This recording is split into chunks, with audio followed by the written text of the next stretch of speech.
area in the Soviet Union. Show me the man, I'll show you the crime. So I'm here a little bit to talk about that. But it's going to be kind of interesting because a lot of the things that are going on with all these court cases and where they're trying to stop Trump doing this, that, and the other thing, National Guard, it all boils down to one of the themes that run through I Went to Prison So You Won't Have to, which is to say politicians in black robes in our justice system rather than people who are actually trying to do justice on behalf of the American people. So great to be with you. This is my third time, I think, with you.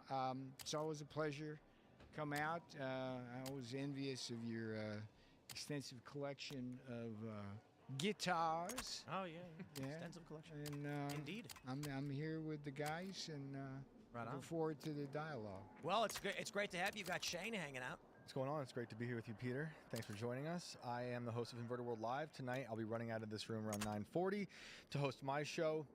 I'm going to have the great Rex Jones joining us tonight. We're going to talk about war and robots in your homes and what's going on at InfoWars. And we'll be taking calls until midnight. And I'm going to have a great conspiracy for you that's real as a heart attack, man, which has to do with me being at the center of this conspiracy where they put me in leg irons. And the guy, the FBI agent named Walter Giardina, who put me in leg irons, I can tie him to every attempt to take Trump down from 2016 to 2024, including things that he knows about. Crimson River. Nobody knows about that. J6, Arctic Frost, Crossfire Hurricane, all that. So we're going to have a fun talk about that. Looking forward to it. Right on. Also joining us is animation great and subject of one of my favorite songs from Soundgarden, Seamus Coughlin. Thank you so much. I appreciate the introduction. I'm Seamus Coughlin. I'm the creator of Freedom Tunes. And I'm currently working on a full-length animated show. It's an animated anthology series. We're crowdfunding it right now. So if you guys want to get access to our pilot episode and help support what we're doing, you can go over to twistedplots.com. We had an insane first week, the week of our launch. We just passed the 1 week mark today, and we have 43% of our total budget raised, which is huge. Yeah, and so we're at 43.56 right now. If we can get to 44 tonight, I'll be a happy man. Thank you so much for having me on. Do you know what song I was referring to? No, I don't, but I knew it was some kind of insult, and I thought, I'll roll with it. I'll be good-natured about Anybody this. want to say it? Spoon Man. Oh! You know me. You know I would never do that. Spoon Man. Come together with your plan. Hello, everybody. My name is Phil Labonte. I'm the lead singer of the heavy metal band All That Remains. I'm an anti-communist and a counter-revolutionary, so let's get into it. Here's the news from the AP. Government shutdown could be the longest ever, Speaker Johnson warns. And, I can be honest, I don't really care about the government enough, for the most part. Interestingly, and shout out to Kalshi for sponsoring the segment, in their prediction market, how long will the government shutdown last? The current prediction is 32.9 days. So they're giving it over 30 days. That's pretty dang wild, but there is one reason why I think it actually matters why they're shutting the government down, because I know that you guys were mentioning, you talked with Riley more about this. There's more commentary coming out. The No Kings protest, millions are expected to protest on Saturday, and federal law enforcement aren't being paid right now. So it's interesting as to what we could expect to happen with law enforcement officers and agents being like, I've not gotten paid. There's videos of military servicemen and women going to food banks. I don't know if that's related, or out of context, whatever. But we've got this clip I want to play for you guys. We'll play this one here. It's a couple minutes. Sources are telling me that the whole reason that the Democrats are doing this is because they want to be there for next weekend's No Kings March in Washington, where you're going to see these activists march in Washington this coming Saturday. One senator told me that the groups are threatening Minority Leader Schumer, telling him, you better do this and keep the government closed, or we will make you irrelevant. And so, do you believe that's what this is about? It's more theatrics than really any, marriage to these Obamacare subsidies? Magic! The American people are being held hostage by Chuck Schumer's poll numbers. Why did he go with a clean CR in the spring? What's changed is collapse. And it's because they are waiting for this No Kings protest. No paychecks. Sure, but I think so. I think that's absolutely the reason. I'm curious what you think of the shutdown, actually. So somebody who has experience. So here's what I think's going on. It's a byproduct of the way our political system's structured. So if you're a moderate Democrat today and you want to side with the sensible thing to not shut down the government. With the Clearlight 4X lens technology, I see a larger spectrum of color. More of a clear view, as it says. It brightens your day. It's like turning the lights on in a dark room. It's really, really nice. And on KidRun, EMAD World. I love me some EMAD. All the EMAD, GMAD, EMAD Heavyweight. I also am a big fan of the UV EMAD for my 20-inch bass drum. Sings like a charm. Your greatest fear is what? It's being primaried by some wacko, a Mom Dami or an AOC type figure, right? So, and the reality is, in these primary elections for Congress, they're very, very low turnout. And because they're low turnout, the only people come out are the far left. So you could, a moderate Democrat could very easily lose the primary when you actually cruise to victory in a runoff. So that's kind of standard kind of problem there. The beauty of this from our side is that it turns Russ Vought, the director of AMD, into what's going to be a because the rules of the shutdown allow the president through the Office of Management and Budget to cut where we think it's best to cut. And that's the Democrats' worst nightmare. So at one point, they got to wake up to that reality. If you notice, it hadn't bothered Wall Street at all because a little bit of shutdown with Russ Vought cutting where we need to get cut and cutting back some of the spending that was crazy that President Biden actually helps and that filters down our interest rates. I'm looking to see that 10-year bond yield drop below 4. That's going to be rock the housing market. So that's where we're at. I don't know that I don't know that I feel that anything matters, to be honest. I mean, from like a You mean the shutdown itself? You think the shutdown? You think it could go on forever, Tim? No, I'm saying the younger generation is looking at more immediate problems pertaining to security and society as opposed to things. I mean, Gen Z's probably resign themselves not owning homes at all anyway. And if But they got credit cards.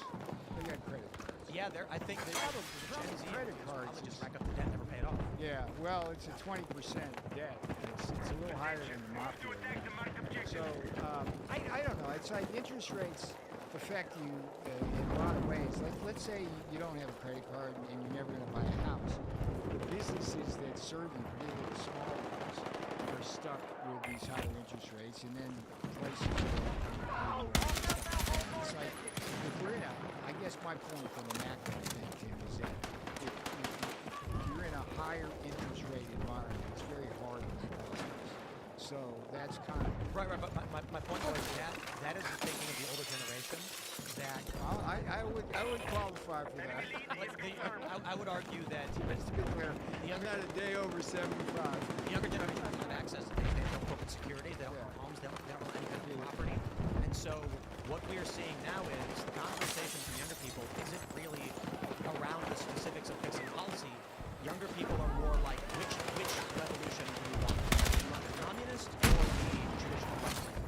And you go to them and say, hey, look, we want to change interest policy. They say, my concern is that you've either got the transient kid on the border side or you've got the faith-based restoration.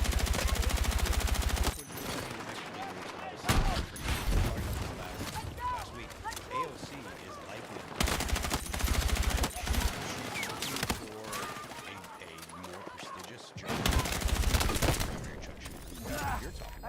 fucking magic! And look at Zoe Armstrong. Yeah, the issue is not we are going to fix the policies to make it easier. We're going to steal stuff and give it to you. Yeah, but remember, they're not necessarily. Remember, the beauty of Tim Pool and Donald Trump was the ability to bring in the younger generation. I mean, we did extremely well. Extremely well. In that 2024 election, and a lot of it, you guys are cutting edge on this, and it was primarily the males, the young men who kind of understand things in a more textured way than before. So but the thing would work if you just play that out, okay? So she primaries Schumer and New York skewed down. So you win the primary, you win the race. See, that's the problem. Unless you pull a Cuomo and try to do an independent thing, and the system's broken. I think what 50-50 I think dangerous. What we're going to see is that something we've talked about quite a bit is the mortality rate. So in the next 5 to 10 years, we're expected to lose. I think it's between 20 to 40 million boomers, and this type of politics won't exist anymore. You are going to have younger boomers and older Gen X taking the place of the older voter. Gen X, of course, very pro-Trump. They got Trump in. And the younger generation is going to be entering their 30s, taking control of industry, at least to a degree where they can. And then you will this bifurcation is here already at the younger generation. When they move up into the industry, you will now have a bisection in this country. Far left communist worldviews, traditional right-wing Republicans, and these two distinct worldviews view themselves as an entirely different nation. So, again, with the No Kings protest coming up on Saturday, with the government shutdown, I don't think the government shutdown conversation matters at all to young leftists. I think you may as well be. It certainly doesn't matter to young leftists. They're like this is AOC. I'm talking about AOC. She's just a political opportunist. I'm bleeding out, medic! She's got the money. And if anything happens, she blames it on somebody else. And Schumer is following her lead because he knows he's losing. Well, I don't think he's Schumer's in an absolutely no-win situation. And it just, you remember, Tim, when we had the shutdown the last time, it was Schumer that and reopened the government. And he took tremendous heat for that. That was the beginning of AOC. So he's like, we're a victim of his own situation. But I tell you, I knew Schumer for 30 years. I've been fighting this China fight, and I remember Chuck was the original guy who talked a good game on China, but never did anything. I mean, that guy is the sleaziest, two-faced guy. They had a game. It was really interesting. Congress Chinese currency manipulation. China undervalues the currency. They could sell it and take our jobs, right? So one year, Schumer sponsored the bill. They'd have one in the House, one in the Senate. And Schumer would get a good vote in the Senate. And then the next year they'd skip. And it was like this game. I didn't trust Chuck as far as I could throw him. Politics is broken. The problem is, this country, it's like a in Illinois talking smack about the boss. In Chicago, they don't see it. They don't care. I think you're right, Jeff. Going into a world where it's going to be just.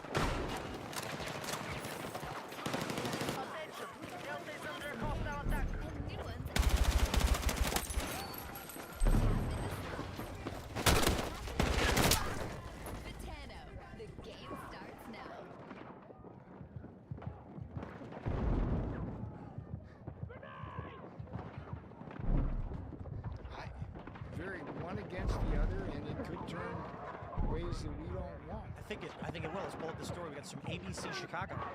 Illinois leaders call for the removal of Broadway's ICE facility fence as judge's deadline nears. Yep, a judge said that ICE has to remove a barrier that we put up to stop the rioters. And now Illinois leaders are saying that as well. It's patently obvious in my mind. I mean, this is psychotic.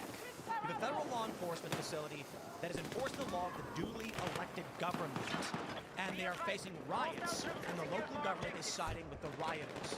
I watched a video the other day of, it was a DHS, two of them, trying to arrest what is alleged to be an illegal, I don't know for sure, but there's a Hispanic guy screaming Ayúdame, Spanish for help, and the bystanders do. They intervene and help him escape.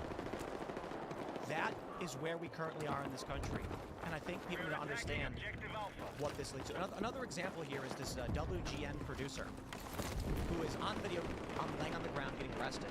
And what did the left report? ICE arrests WGN producer. My response is, what does your job have to do with it? She was arrested for throwing rocks at cops.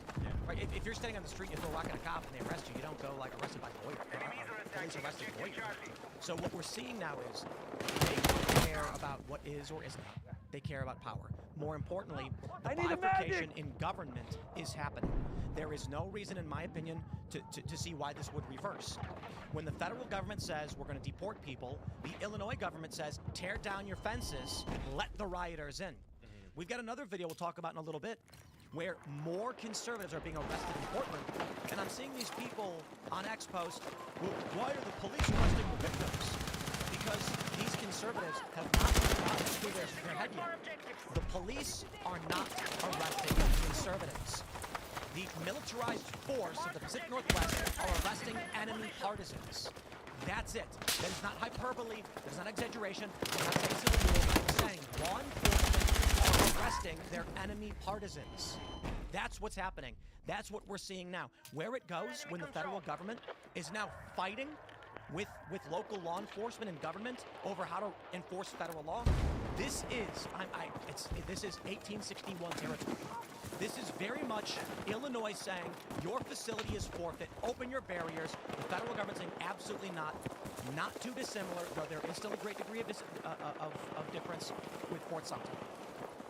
Yeah, I mean, the fact that they're taking down the fence, this is just asking for something to happen to federal agents.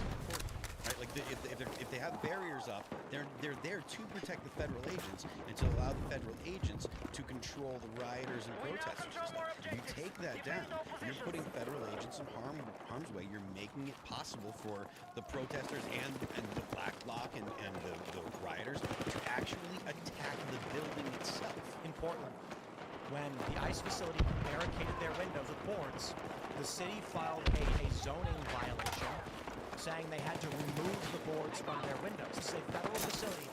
Just putting up boards. You can put boards on windows, it's right. I had a conversation with Aaron McIntyre earlier about, Bleeding Kansas and the violence that led up to the Civil War. The point he made was that the Civil War didn't start in Fort Sumter. It had been going on for 7 years prior, where people had been moved from other states into Kansas to try and keep the public. Every state that entered as either a slave state or a free state would affect federal politics. I see similarities between what we're seeing here, the Spanish Civil War, Syrian, French Revolution, Bolsheviks, all of these things, because the underlying circumstances are similar for all of these things. We are at the point now where Trump has deployed Texas National Guard into Illinois, a separate state of the opposing ideology, has volunteered a force of military to be dispatched into a rival political state to enforce the law. A judge has just blocked their deployment to the streets. What is allowed to federalize local military? Let me give you a little background, because I told you off air that this book, I went to prison so you won't have to. My experience with the justice system kind of explains exactly what's going on in Illinois, what's going on in Portland. For example, the judge, Ahmed Mabel, who was the judge in that case, through the course of that case, was stripped of every single defense I had. So by the time I got to the jury, I had no defense. He basically took away my constitutional rights to defense as he stripped away the constitutional separation of powers. Now, how does that pertain to this situation? In the 2016 election,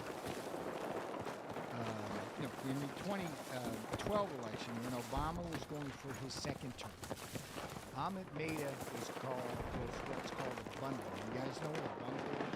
A bundler is a guy who goes around and collects checks from different people, puts them in a bundle, and hands them over, in this case, to the Obama. So this judge, Ahmed Maida, bundled campaign contributions for Obama. This is my type of school fit. And the TD student banking package is my type of financial fit. It's designed with the student needs in mind. Wow, TD really suits me. The enemy now control more objectives. Ski and ride Whistler Blackcomb within EdgeGuard. Buy now and get deeply discounted days. And then once Obama got reelected, Ahmed Maida gets appointed to this prestigious position on the bench. But it gets worse. He knows that he can move up the chain first to the appeals court. And district court in D.C. and the breeding ground for a lot of Supreme Court justices. He knows that in order to get to the Supreme Court, he wants to be the first Indian American. He knows he's got to kiss the dairy of the Democrats and side with their ideology. And this guy is a total crank. He uses his jack because he uses his clever arguments always to side with it. And that's the problem that we're facing now with all of these judges. Every time Donald Trump tries to do something which is well within the law, a politician in a black robe who's ambitious and got there politically to the people who appointed him, basically you wind up in a situation where then we've got to take it up the chain. And thank God that we have at least a majority on the Supreme Court. But we're only there, they know this, for 1,500 days. That's the first thing I learned during the first time. The day that I left that administration at the end of 4 years, I knew that I'd be turning that to a bunch of people who hated this country and were going to do things. We're only there for 1,500 days. They can delay us that way, or, for example, if Congress can delay the appointments of people going into the bureaucracy that's been done again to us, and that's on Schumer, then they win. So that's why this battle is what we're seeing. The outcomes we see is this kind of thing. They want to take the fences down, expose our ice age of violence. But the root of that evil is a judiciary which has been weaponized because of the nature of how it's run. I think the judiciary is their current cudgel, but there is a moral worldview among what we would call the multicultural democracy inside this country. Democrats may not have represented this moral worldview 5 or 10 years ago, but AOC dominating the party with Zohran Mamdani rising up.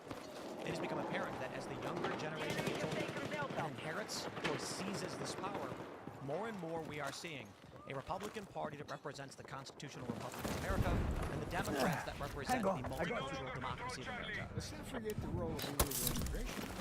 That's exactly the point. You had 20 million people in 4 years, and tens of millions before that, and they bring in a memory bank of bad dictators and despots and corrupt regimes from Africa and Latin America and Asia. You're going to get what you get. Mamdani is like the symbol. Well, the guy is like dangerous because he's so charming in a way, but he's poison. You know, I hear a lot from the conservatives about, like, oh, the worst of the worst criminals to bring in. I don't care. I don't care if there's a farmer who prays every day on Sunday and just wants to buy biscuits. Importing multicultural democracy destroys American society. That's the point. That is the point, Tim. That's the point I'm making. It's like this whole idea of America being a melting pot, man, that stopped about 30, 40 years ago. Okay? There's no assimilation. This was proven with the Iraq War. You cannot take a population that does not believe in a certain structure and then just force that societal structure on them. We went into Iraq. We took the we de-Ba'athized, took the but the people of Iraq were not Jeffersonian Republican Democrats. They did not want democracy.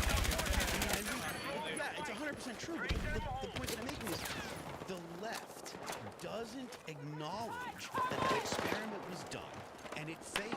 And it failed over and over and over. The people, they don't care. Well, it's very different directions. It's left and then it's something else. Okay, because the traditional left has no relationship. The left itself, historically, does not recognize what that is. I completely disagree. Left and right doesn't mean anything. It just means factions. You might as well say red or blue. Well, here's what I respectfully disagree, and really with the utmost respect, because I appreciate everything you've done, and I think you're on the money with this other stuff. I guess. The big part I disagree with is that the left today doesn't represent the left historically. The left came onto the scene with the French Revolution, to forget the term, and what did they do? They were abusing nuns, they were murdering priests, they were slaughtering aristocrats. The whole goal was essentially destroying the Catholic Church, destroying tradition, ending the lives of innocent people. And the left is still up to that today. They're just using very Spain. The Spanish Civil War. Oh yeah, digging nuns up and putting their corpses on display at churches. I guess my point is, Look at American history, though. The left, did we ever do this? well, that's also because, and this is my position on the left generally, and I think the historic record bears this out, the only time the left has not violently subjugated and slaughtered Christians has been when there was a strong enough right-wing movement in the country to marginalize them to the point that they could.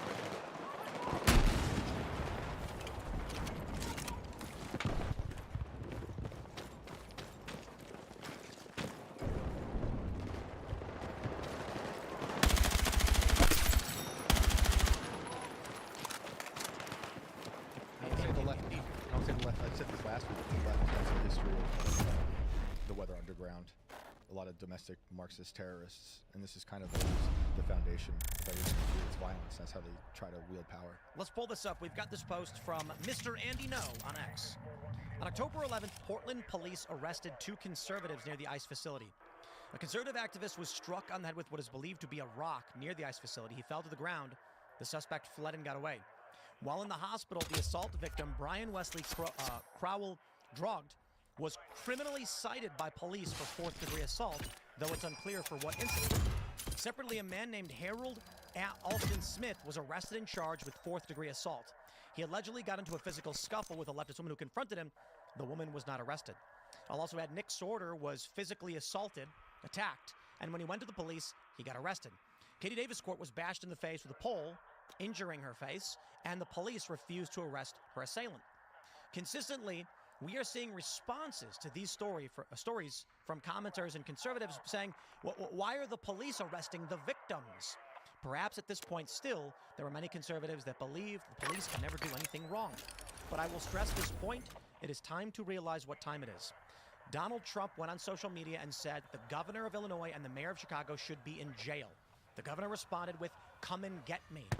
Troops from Texas have been deployed into Illinois over the refusal of Illinois and other blue states in similar circumstances to follow the law of the duly elected government. And we are watching police in Portland arrest innocent people ideologically opposed to their rule. This can be very simply and basically described to anybody who understands. If we were in Japan doing a contemporary analysis on modern politics in the United States, we would simply, I should say, in any other country analyzing the United States, you would say Democrat law enforcement are arresting enemy partisans. That's the literal definition of what we are seeing. It has nothing to do with crimes. It has nothing to do with what the law should or should not be. It has everything to do with the fact that Portland police are a component of an ideological Democrat institution, and they are trying to subdue and subjugate enemies. People need to read history and learn about partisan conflict and what happens. It is not that the cop walks out and says, listen, I have no opinion whatsoever. No, what happens is the cop walks out and says, I was appointed by a Democrat, I was put in power by a Democrat, I'm a Democrat, gotta protect trans kids, and you're an evil Nazi bigot in my town. I am going to arrest you because the law doesn't matter. You're an enemy of this city.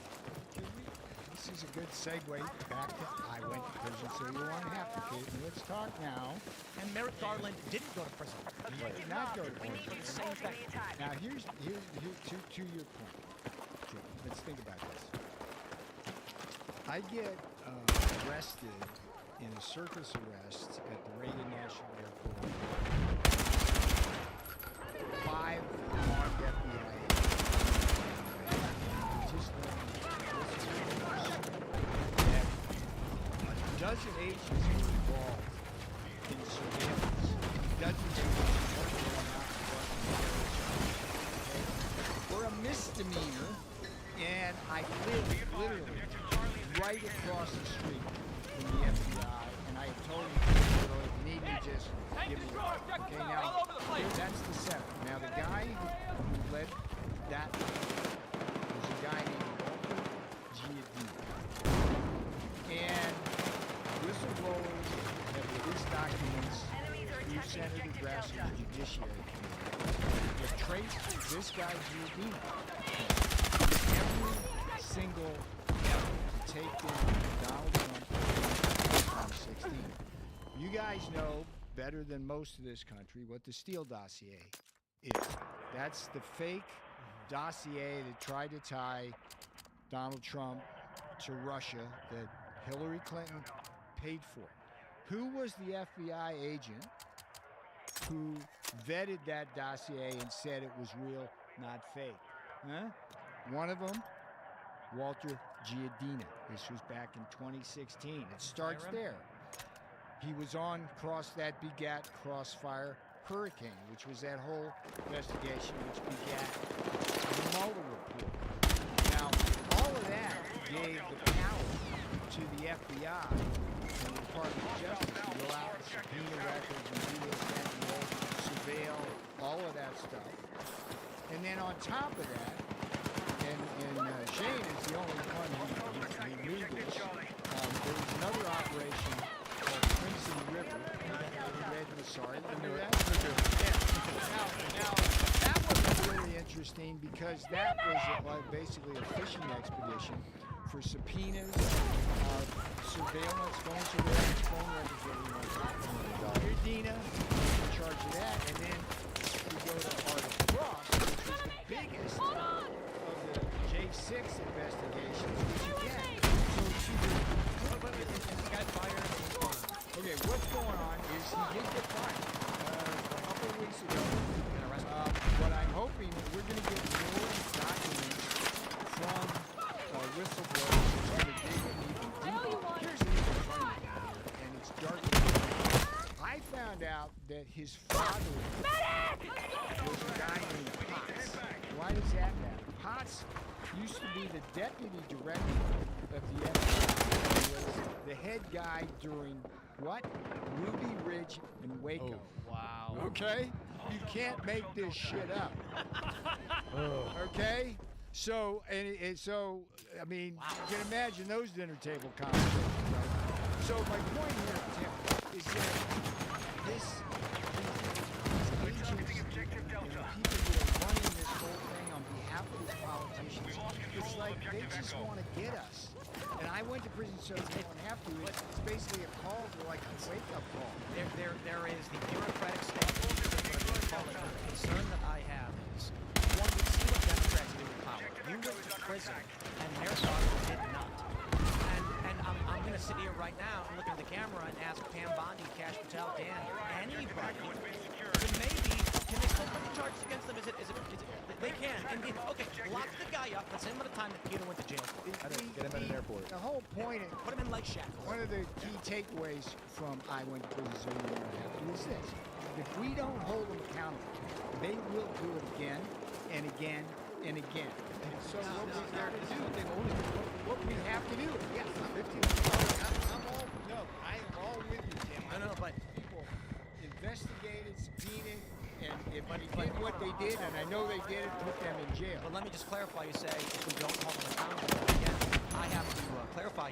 If in any way Democrats are welcome back into power, Look, I don't. They let in an estimated. I'm using the low estimate, 10 million illegal immigrants, and granted them limbo status. This is massively destructive to any culture, any society. They put you and Steve Bannon in prison. Merrick Garland got away with it. He pardoned his son, Hunter Biden. Joe Biden pardoned his son. We have seen them charge Donald Trump with false felonies and brag about it. They arrested Trump's lawyers.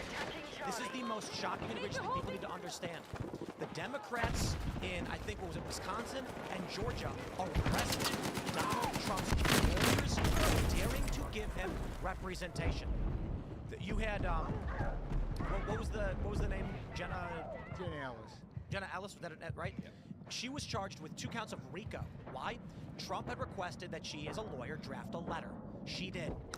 They tried to lock her up. She cries, begging, like a coward, I might add. Yes. But still, they went after her, and she dropped to her knees and please, she begged, don't hurt me anymore. The fact that Democrats charged Trump's lawyers should have told you exactly what time it is in this country. Let me make this point, okay? Again, I went to prison so you won't have to. Every person that I served with in the Trump White House, every single person, Tim, paid a price. On one end, if they didn't go to jail or get indicted, it was hundreds of thousands of dollars or millions of dollars of legal fees. Okay, it's the Dan Scavinos and the Mark Meadows. Mike Flynn cost him $7 million. Or they tried to take, or they're taking away the bar cards. Jeff Clark and John Eastman, or they bankrupted Rudy Giuliani. As you said, they put me and Steve Bannon in prison. People forget they wanted to put Donald Trump in prison for 700 years. And on the other end, of course, they tried to kill the boss twice, and they got, like, dear brother Charlie Kirk. This is what they do, okay? This is what they do. They cannot give them back power because they will use it. And people have to understand that this system, this justice system is broken. If you have justices ascending into the hierarchy simply for their political affiliations, bad shit's going on, and it's happening. Rewind Jamaica Cross. Who were they surveying? TPUSA. They were looking for TPUSA. And Republican senators. And Mike Pence and Donald Trump and everybody in between. And the justice system's totally destroyed. I mean, talking about your fishing expedition. how they stripped you of your defense. I mean, think about all the reporters who were at J6 who they didn't allow to even show press credentials. Let me lay that out. Let's talk about the media. Let's talk about the fake case against Tenet, me, Benny Johnson, and Dave Rubin. And I'll stress this. You can say whatever you want about me, okay? Dave Rubin had a show where he reacted to comedy viral videos. It was in no way political. He left after a year, and they falsely tried to claim, they lie and manipulate, claiming that Dave was spreading Russian propaganda. The show we licensed, The Culture War, we debate dating, we debate theology. We had a debate on geocentrism, and they lied. This case that was launched by Democrats was shut down about a month and a half, 2 months after they launched it without evidence. They fabricated evidence in false context, dropped it a couple months later, and then said nothing to the press. These people are willing to do it. Of course. They don't give a shit if they put you behind bars. It's a bonus. If they put you behind bars, it was a bonus. But if they simply strip you of your money and your livelihood, that's a victory for them. So right now, in Portland, judges are ruling, the local police are arresting conservatives. They are ruling on the side of Antifa. The media is running cover for them, claiming Antifa doesn't even exist. And we're seeing this wave of propaganda. Let me show you this. Let's jump to the story. We've got this from the New York Times. Among Portland protests, it's frogs and sharks and bears, oh my. Images of anarchists clad in black gave the city a bad name in 2020. Now demonstrators in Portland are poking fun at Trump's apocalyptic propaganda with colorful animal suits. Now, the sad thing is, the left is a faction begging for your ignorance. Yeah. They see images of unicorns and frogs and they go, what is this? It's a silly little protest. They don't realize that these people are actually violent extremists who have put these costumes on to make it harder for regular people who are just browsing the news to understand what is happening. Here's a video for you to help you understand what's happening. This is out of, I believe, Chicago, where far leftists attacked Nick Shirley and what appears to be a DHS officer. This is them running full speed. We'll skip over the loud noise. I believe that's is that a DHS guy? Police vehicle pulls up. Yep, federal agent gets inside.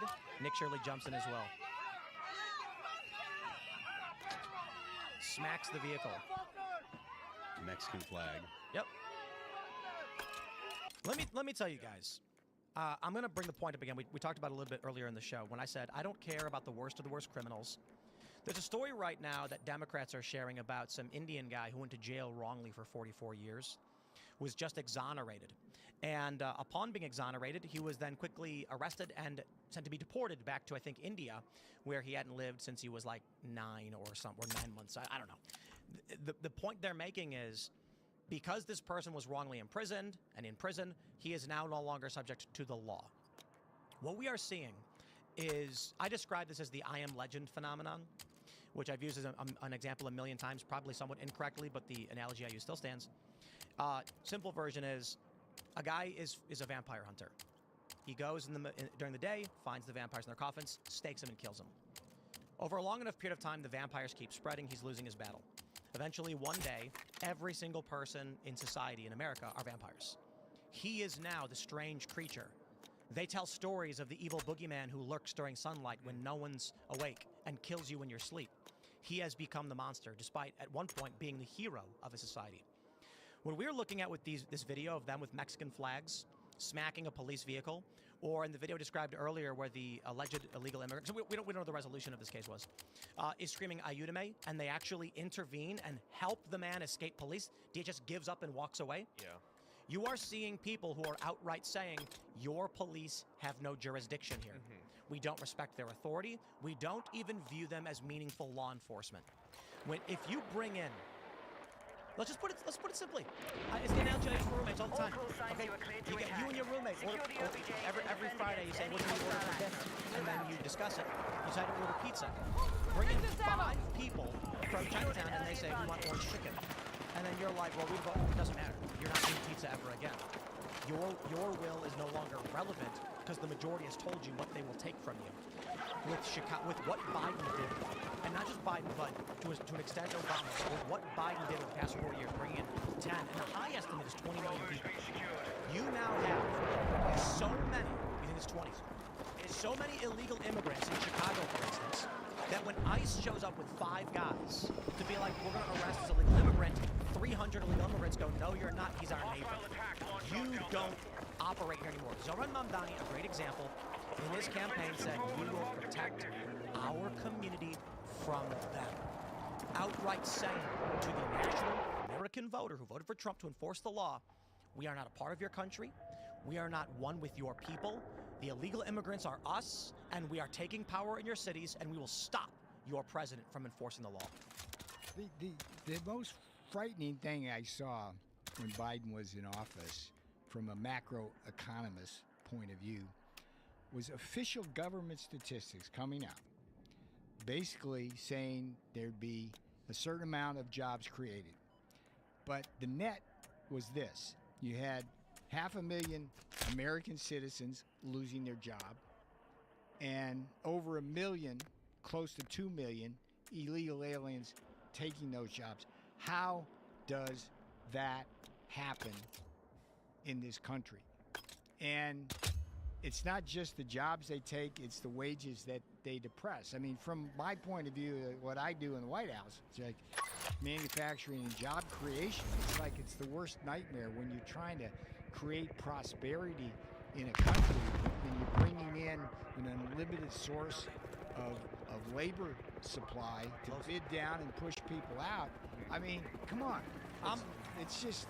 You know, I completely agree, and I think functionally that debate we were having a couple of years ago was extremely important. But I'm actually worried about something else at this point. I see that, and I'm with you on that. That's we talked about that a little earlier. That's people marching down the street with Mexican flags, saying that this country is theirs now. Yeah. so many people were let in illegally who do not share our values. They're basically telling us they're colonizers. And I agree with the left. No more colonization. How about that? We all agree colonization is bad. Let's keep America, America, enforce our laws. All of these immigrants are welcome to apply legally and enter our country in a nice single file line. Well, no, Tim, because here's the thing. Even if your ancestors have been here 100 years, 200 years, 3, even 400 years, longer than that, you're living on stolen land with someone who crossed the border yesterday into America, and they belong here. Hostile attack confirmed And on that's where we Alpha. currently are. With the shutdown, for instance, Democrats are actually arguing that if you enter this country illegally, and as soon as a CBP agent tries to arrest you, to deport you, you cry out, asylum! Yeah. Now a legal, lawful entry. You know, it all started, by the way, with Democrat judges. Okay, the whole problem we had in the Trump administration was one particular judge who basically legalized using children as get-out-of-jail-free cards for coming in. And that created a whole human trafficking source where kids would be rented and they'll bring them home. They claim as soon as they got a kid, it's just, again, it gets back to this justice system. It always boils down to that third branch. And I don't know how we're going to square that issue, because these people get in there and they're in there for life. Yeah. In there for friggin' life. What happens when Trump invokes the Insurrection Act to send in the troops to enforce the law in Oregon, California, and Illinois? Some magistrate judge in Kenosha will strike it down and say, you But can't do that. I'm sure. And then the question will be, even right now with this judge in Illinois, I think the judge is in Illinois, saying Trump can federalize the troops because of course he can, but he can't deploy them. Well, how does that make sense? Trump takes command of the troops, but he can't actually use them in any meaningful way. Makes no sense. If Trump does invoke the Insurrection Act, citing failure to enforce the law, like with allowing rioters to do whatever they want, are we going to come to the point where a judge says Trump's use of the Insurrection Act is void, and then Trump, he's already publicly stated he has the right to do it. So what if Trump says that law is unconstitutional, or that ruling from the judge has no merit whatsoever over the executive branch, and then just says, troops, you are given orders, do them. And then the judge says, you are wrong following those orders. Then when will someone bring? I gotta be honest, I think Trump will. Because with Kilmar Abrego Garcia, well, maybe not. With Abrego Garcia, the judge ordered Trump to return him. And at first he didn't, eventually he did. So I would not be surprised if some low-level federal judge just says Trump can't use the Insurrection Act. I wouldn't be surprised to find Trump saying, okay, I guess I can't. I'll appeal it, I suppose. I would like to see some of these judges investigated to see that's important. When I was in prison, I'll give you a little story. When I was in prison, there was a couple guys in there who were in for the same kind of bank fraud, loan fraud, that this Federal Reserve member, Lisa Cook, has been accused of. And that, frankly, seems like an open and shut premeditation case that she did it. Now, those guys were in there, and they were serving close to 10 years. They had their houses seized, and they face a massive restitution when they get out. Yet Lisa Cook is being shielded by the court system. And the other component of this is the media. The media is protecting Pritzker in Illinois, protecting Newsom in California, and it's always these sob stories and things like that that we get when the reality is far graver. Pritzker's an interesting guy. I'm burdened by the fact that I actually know these guys and have had to work with them. Like when when the pandemic hit in 2020, I drew the short straw. It was the Defense Production Act policy czar. So I was the guy in charge of making sure that we got all of the personal protective equipment we needed on time. Order the supply chains around. And Pritzker, he'd be calling me, him and Cuomo would be calling me every friggin' day, begging for their allotment of whatever we had in our warehouses. And Pritzker asking for seconds. I can't imagine. Touche. You know, he seems I like like the kind that. of guy who would really just suck the food out of it. Nicely done. And the problem I had with both Cuomo at the time and Pritzker is we were very good about getting stuff efficiently. I could get stuff faster. I like get a Hill airplane and get that shit there whenever you need it. And then every time he thanked me in private, he'd go on friggin' TV and shit all over Donald Trump. It's just, I mean, this guy, he's a trust fund baby who really he doesn't know what misery's like, and he would do anything him and Newsom will say or do anything. They're all comfortable. The problem is they're just leveraging this situation so that they can move up the ladder. It's going to be Pritzker. He's not getting up the ladder, dude. Pritzker's not getting up the ladder. Well, no, that's the problem. These people have illusions of grandeur. I can tell you. When he goes to bed at night, he doesn't count sheep. He doesn't even count Big Macs. He counts like how many times he did in the White House. So, no. But I'm not. I feel like that kind of politics is meaningless to me. I agree. I think you're correct. But that's what's driving the dilemma you're talking about with the courts. You don't think the politics of that is driving us towards a constitutional crisis? I think the crisis we have in this country is the bifurcation of the younger generations morally, and you have a multicultural democracy on the left and a constitutional republic on the right. There is literally nothing you can say to a slob like Pritzker that is going to get him to actually do his job the way this country requires him to do it. You argue that, correctly, that he's trying to move up the ladder and do all these things. But the problem is he's looking down the ladder and he's seeing AOC and far-left communists who don't care about how the country functions, and he's thinking, I will do whatever they want to gain power. That level of politics from Pritzker and to a certain degree Brennan Johnson, he's more like in the Mamdani AOC camp. From the older guys, this is a problem that goes out the window in 10 years. I get that. Yeah. You have a whole new generation of Mamdanis rather than Pritzker. And it's not Pritzker being like, I'm going to get the ladder that I'm worried about. It's Mamdani saying, we need to kill these people. We've got Jay Jones. You want to know how terrifying the situation is right now? That people, look, I just got back from Phoenix and Austin. It was very, very fun when I was in Austin playing poker on the Lodge stream with regular people. Hannah was pretty political, but we got along swimmingly. In fact, turns out we realized this. She was like, it was great. And when you separate yourself from politics, you sit there and you look around this beautiful world of fun. I had 2 ice cream sundaes on Thursday, 2 of them, because I was like, I am gonna carb load because I was just so exhausted. What's really happening is you're just hiding. You are ignorant of what is really going on in this country. And getting back, seeing how people react outside, I understand why they think nothing is happening in this country and nothing will change. But the example that I've given, I posted these photos from Egypt during the revolution. During the revolution in Egypt, the military coup, they called it. Everything's normal. I posted a video of it. Just cars driving down the road, you hear honking, in the hotel room. Nothing changes when you overrun this country. What I'm deeply concerned about is that you've got people like Zoran Mamdani who literally say that will protect our community, multicultural democracy. You've got young people being raised in a society where their moral worldview is a mirror image of yours. So on this trip, a discussion with Roseanne about it, and she says she supports free speech, Second Amendment Constitution. And it's funny because liberals say the exact same thing, right? Well, here's the interesting thing. The Constitution has never meant one thing.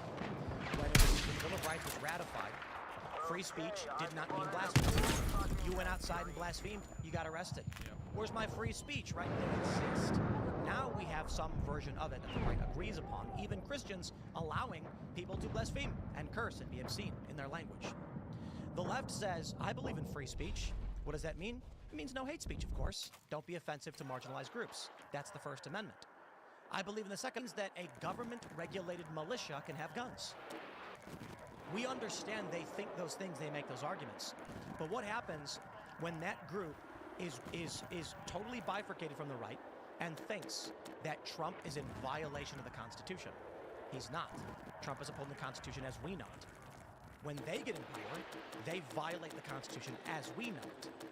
So I was talking, again, my company, Art McIntyre earlier, came to the realization that there's inevitability, essentially, so long as these two worldviews persist. And I don't see how you're going to eliminate them or the right they exist.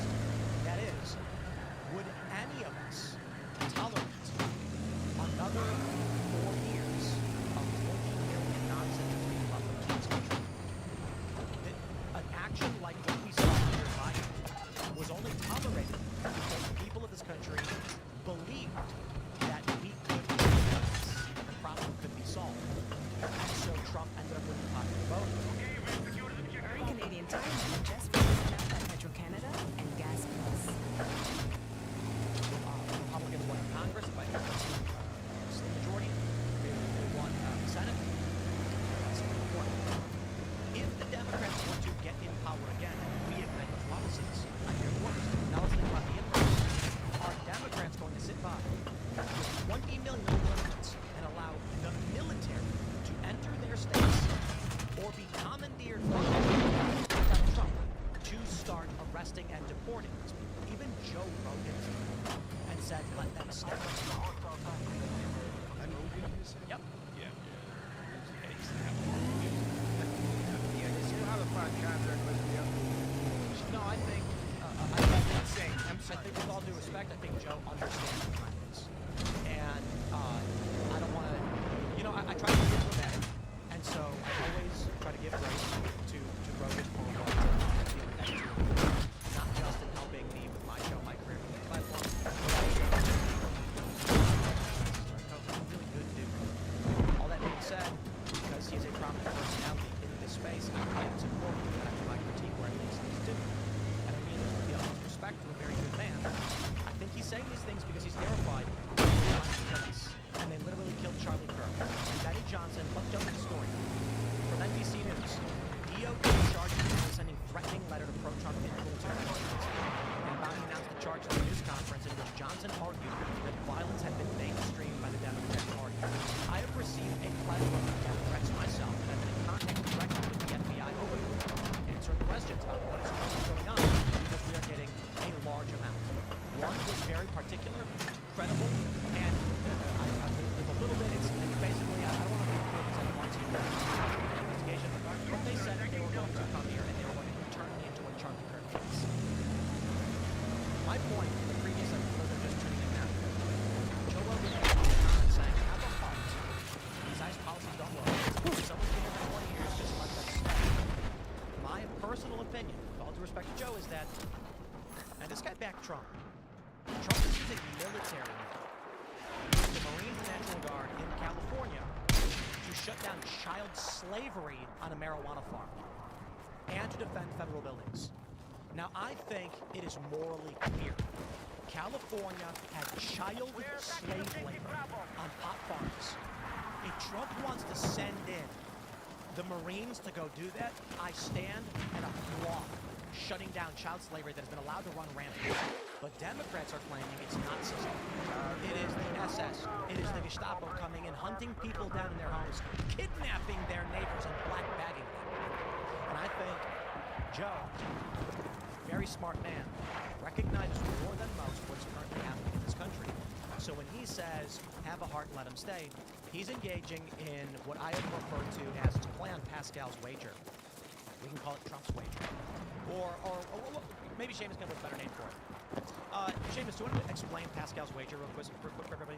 Yeah, so there's some nuance to it because it existed in like a very specific cultural and historic context. But the general idea, the way it's usually expressed now, is if you have to bet, you're forced to choose one position or the other, and you can choose to believe God exists, to believe that He doesn't exist. If you believe that He exists, you will benefit because you'll go to heaven. You'll also live a good life if you truly live like He actually existed. If you don't believe in Him, you'll go to hell if He's not real, or if He is real. Sorry, if He's not real, benefit to you. That's basically. So again, when it's used, that was a specific time when it was like literally a country where it was like Catholicism versus atheism, because atheists will go like, well, why are there only two choices? Sorry, the argument we is won't this. get into all of it. If God exists and I believe in him, I go to heaven. If God exists and I don't, I go to hell. If God doesn't exist, it doesn't matter. Either way, so you might as well just believe he exists because it's the only real threat you face. Yeah. Hell or nothing. So in politics, we can come up with a term for it. I forgot what I called it, but it's this wager. If you are on the left and the right wins, you are totally fine because the right is not going to go and gulag their political opponents. That's right. If you are on the right and the right wins, congratulations, you've won. If you're on the left and the left wins, congratulations, you've won. If you are on the right and the left wins, you will be put in a gulag. So, if you are trying to avoid politics, the best thing you can do is just be on the left. Because when the right wins, if they do, you're fine. And so, I see Joe's commentary over the past couple of weeks, and it seems very much, hey, whoa, I'm actually on the left, guys. I'm backing away from this. This is getting crazy. This is getting scary. I think Joe recognized what time it is. He's having a lot of comedians on his podcast. And I will say this too, not that it means anything, but when we reached out to him to let him know a month in advance that I was going to be in Austin, he passed. So there have been a lot of critiques over him having on a lot of personalities that are either pro-left, leaning left, or not commenting in the space, and not having anyone on to counter that narrative. This is a world without morality or principles, the way that you describe it. I mean, if we're going to live in that world, then nothing has meaning and nothing matters. Tim, I am absolutely certain if the Democrats get power, they'll try to put me back in prison. They'll try to put you in prison. They'll try to put Trump in prison. That's what the stakes is, and Pascal's wager notwithstanding, I'm siding with what is right, with a small r, and what is best for this country and what this country stands for. And if we're gonna be, I went to prison. Okay, it's like people in this country, they gotta stand up for what they believe in, or we lose this country, Tim. That's what it's all about. I don't know if I have the post on X, but I never posted this video from Egypt before until this past week. I think I was in Phoenix when I posted it, so let me see if I can pull it up. But I think I just posted a photo of it. People genuinely don't understand that what we are witnessing right now, you go outside and everything seems fine, and you're like, oh, what's the big deal, right? Actually, I want to show you this too, so I can tell you what time it is. So let's start here. Someone threatened to kill Benny Johnson. The DOJ went after him. This is good news. But take a look at this. Benny posted this. Democrat Virginia AG candidate Jay Jones, who openly called for the murder of Republicans and their children, has taken a major hit in the polls. And the RS is up 6. They were just about tied before, and so Jones has dropped about 3 points. If you're a Democrat and it is exposed that you said children of Republicans should be murdered, and that if you had the option, you would kill the Republican speaker over Hitler, you lose only 3 points. It gets even worse than that. If you say people shouldn't kill children before they're born, you will lose every single vote. But is this a function of the illiteracy? Being fed that story in a way that made it seem like it wasn't as big a deal. That's probably Let's take a look at this one. I agree with. Andrew Kovach tweeted this less than a month removed from Charlie's assassination in Utah. Salt Lake Tribune published this cartoon entitled "The Hole in the Head Gang," depicting a wanted poster with elected officials from the state with a red scarf around their necks and some numbers, I guess. Rep Mike Kennedy, Celeste Moy, Burgess Owens, for failure to honor their oaths and protect the Constitution from dictatorial whims of malignant clown. Your Utah reps. This is him calling for them to be murdered. That's what time it is in this country. And I'm scrolling down to try and find this because I posted this photo a couple weeks ago.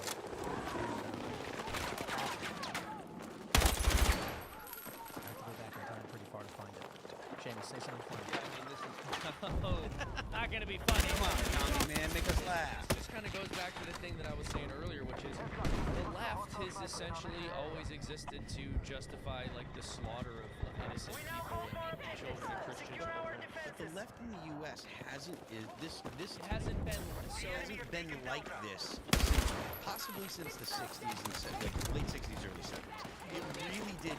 It really kind of went to sleep, and you had a sense, at least, and when I was growing up in the 80s and 90s, you had a sense that everybody kind of agreed about basic Americanism, right? You didn't have people that came out and openly hated the United States, or at least they weren't really well known. They weren't given. Well, yes, but this is my new. Well, and this is my point. They've only not done this when they've been marginalized. So at that time, the culture was on the side of shunning people who said that they hated America, shunning people who Let's be clear, this is a numbers game. She mentioned the weather underwriter. That was like 19. It's pretty close to home. And the people I knew, they didn't side with us. That was like, what the hell's going on? The problem now is when you look at the Menominee number in New York, the guy's polling close to 50%. The things he stands for are actually crazy. Yeah, antithetical. That's crazy. I just pulled the video up. Let's play this video. Here we go, everybody. Here's Egypt.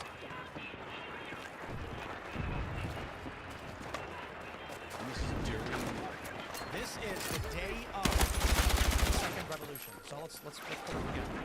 So this is the day of the Second Revolution. Actually, I think this is a couple days before the Second Revolution. No, this might be the day of. As you can see, there's a large crowd in Tahrir. Other than that, everything else was operating as normal. Cars were driving around. You can see here's the beautiful Nile River with boats. Beautiful. Crossing over the bridge. What do people expect to see? The Gaza. Right. That's what they expect. They don't understand that what you're concerned about is limited. Actually, I'll put it this way. You ever see that thing, like those science videos where like, did you know if you took every human on Earth and dumped them into a wall, it would barely fill Chicago? Like that. They seem to think that humans are in literally every square inch of the planet. And when fighting happens, it's like that scene from Kingsman where everyone in the church is fighting each other. Instead of most people just living their lives like normal, and then you know what it'll be like? Wreck. From 5 Peaks to Main Street. From first chair to last call. You don't come here to escape. You come to be a part of it. Save big versus lift tickets with an Epic Day Pass. Stay with me! If a civil war were to happen in this country, we'd be sitting here being so the fences got torn down at the ICE facility, and rioters attacked by law enforcement. And got arrested by, oh wait. The stories are going to be like that. Now, granted, which was the precursor. We saw this with Andrew Yang saying he was going to leave Georgia or whatever back in 2020. So that was very much in Kansas. We see the riots, but now we are very much in a dangerous Fort Sumter scenario where Trump is trying to command the state National Guards to enforce federal law existing. It's not just one state. It's not just some states in the South facing the civil rights era. This is 50-50, as you were mentioning. And we are now the entirety of the left youth not caring about what we want. Because our Constitution is this country that needs to be destroyed. And the right is saying we want more energy. So what happens in the next several years? It's going to get actually crazy. Not to mention, we can also talk about the AI stuff, which I think is going to lead us. Let's actually do that. Yeah. We've got this from Deadline. Sora 2 is here. What that means for comedian discovery and ticketing. I don't really care that much about comedian discovery and ticketing, but I just wanted a source talking about the arrival of Sora 2, which is the craziest, absolutely craziest AI video editor there is right now. Now, a series of Jake Paul videos have gone massively viral. I can't show some of them because they're basically, I think 80% are him just streaming non-stop. But I'll play this one for you. Our troops are attacking Bravo. She's pastel pink rib, so soft. Yo, the AI is giving out a hand. It's honestly not even. Yo, Jake, you want a Celsius? Celsius? Yeah, bitch, I'll So he's been making fun of a lot of these videos. I don't know which of these I can play. Like, clearly, Jake Paul in a plane with a gun in the background. Yeah, not It's that him one. screaming the N-word. So here you have fat Jake Paul. These videos are they look real. They're indistinguishable. By this time next year, they will all be indistinguishable and easily made. I mean, we're going to get a video of, it's going to be Zoran Mamdani. What I'm concerned about is not a video of Trump coming out and saying racist stuff. That might trick some voters. I'm concerned about, as I've long mentioned, a video of a politician doing something very believable. So let's say, there's the example I have, Donald Trump, very fine people host. He said, there were very fine people on both sides, and he's not talking to the neo-Nazis or white nationalists. They should be condemned. And even now, we had, who was that, was it Tara Palmieri, I think her name was? She did not know. What happens if someone takes a video and changes it so Trump says, there were very fine people on both sides, and I am not talking about the neo-Nazis and white nationalists because some should be condemned totally. They changed but a simple word from they to some. Then when you try convincing a liberal Trump condemned them, they pulled the video of Trump saying some should be condemned. And they were like, he only said some of them should be condemned. And if you go, that video's not real, he said they. Then a journalist comes out and goes, I was there, I'm pretty sure he said some. I can't really remember for sure. That's what's going to happen. And we're there now. You don't need AI to do that. I did an interview for the book. I went to prison so you don't have to with PBS. Okay? And I went in there under the promise that they shoot the whole thing, they'd release the whole thing. The next day, what they did was they took a portion of it and edited it in a way which did not reflect the reality of it. And then half of it was the host basically pontificating to rebut whatever it was I was saying. And we saw that during the campaign for president. And I love the fact that Trump sued a number of networks for doing that. But see, that's the essence of the fake news. That's the essence. That's the fake news. And AI is going to make it a million times. It's going to destroy it. My point is, a great example is David McDonald. I'm a big fan, he's a great poker player. Told us the story about how he got red pilled. And it was literally, he had genuinely believed Trump defended neo-Nazis. He had seen the video of Trump saying very fine people over and over again, and he never actually, he didn't know there was a fuller video. Until one day, another one of his buddies he'd known for a long time finally said, Daniel, watch the video. Slammed the phone on the table, slid over and pressed play, and he went, fine, I'll watch. And then he was shocked to see the video of Trump saying, and not the neo-Nazis and white supremacists. With AI, that won't happen. He'll go, no, this is fake. Watch. He'll take the phone, change it, slide it back over, and press play on the fake video. Right, because you're talking about deceptive editing. You know, Jon Stewart was doing it all the time with politicians, but now they're adding to reality. So it will make reality irrelevant, right? My only point was this shit's been going on. AI's for sure. Here's a million times worse. But there was a video in the left-wing media. It's just, I mean, if you just look at the studies that have been done, like, because I was there from the inception, 2016.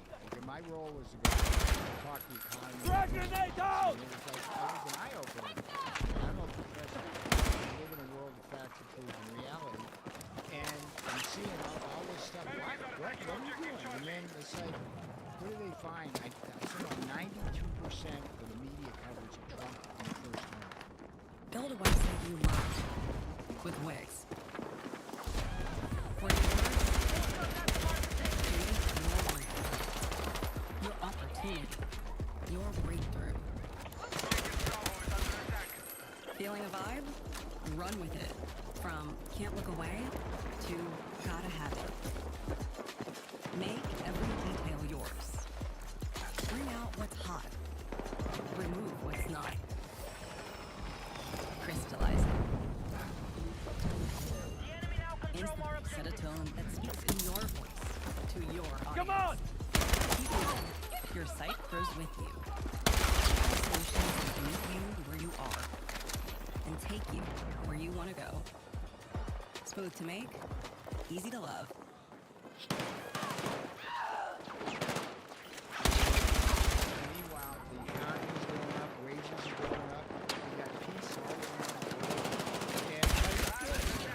shield. And a 92 and then you go to Biden and it's just the opposite. I don't know if you guys have seen this video. There's a video of people are claiming that it's ICE arresting a 15-year-old. You see this one? Yeah, it's not. And the DHS came out and said this is a video from a year ago of a Chicago resident arrested by local police robbing felony robberies. And just lied and it's an illegal immigrant child being attacked by police. And people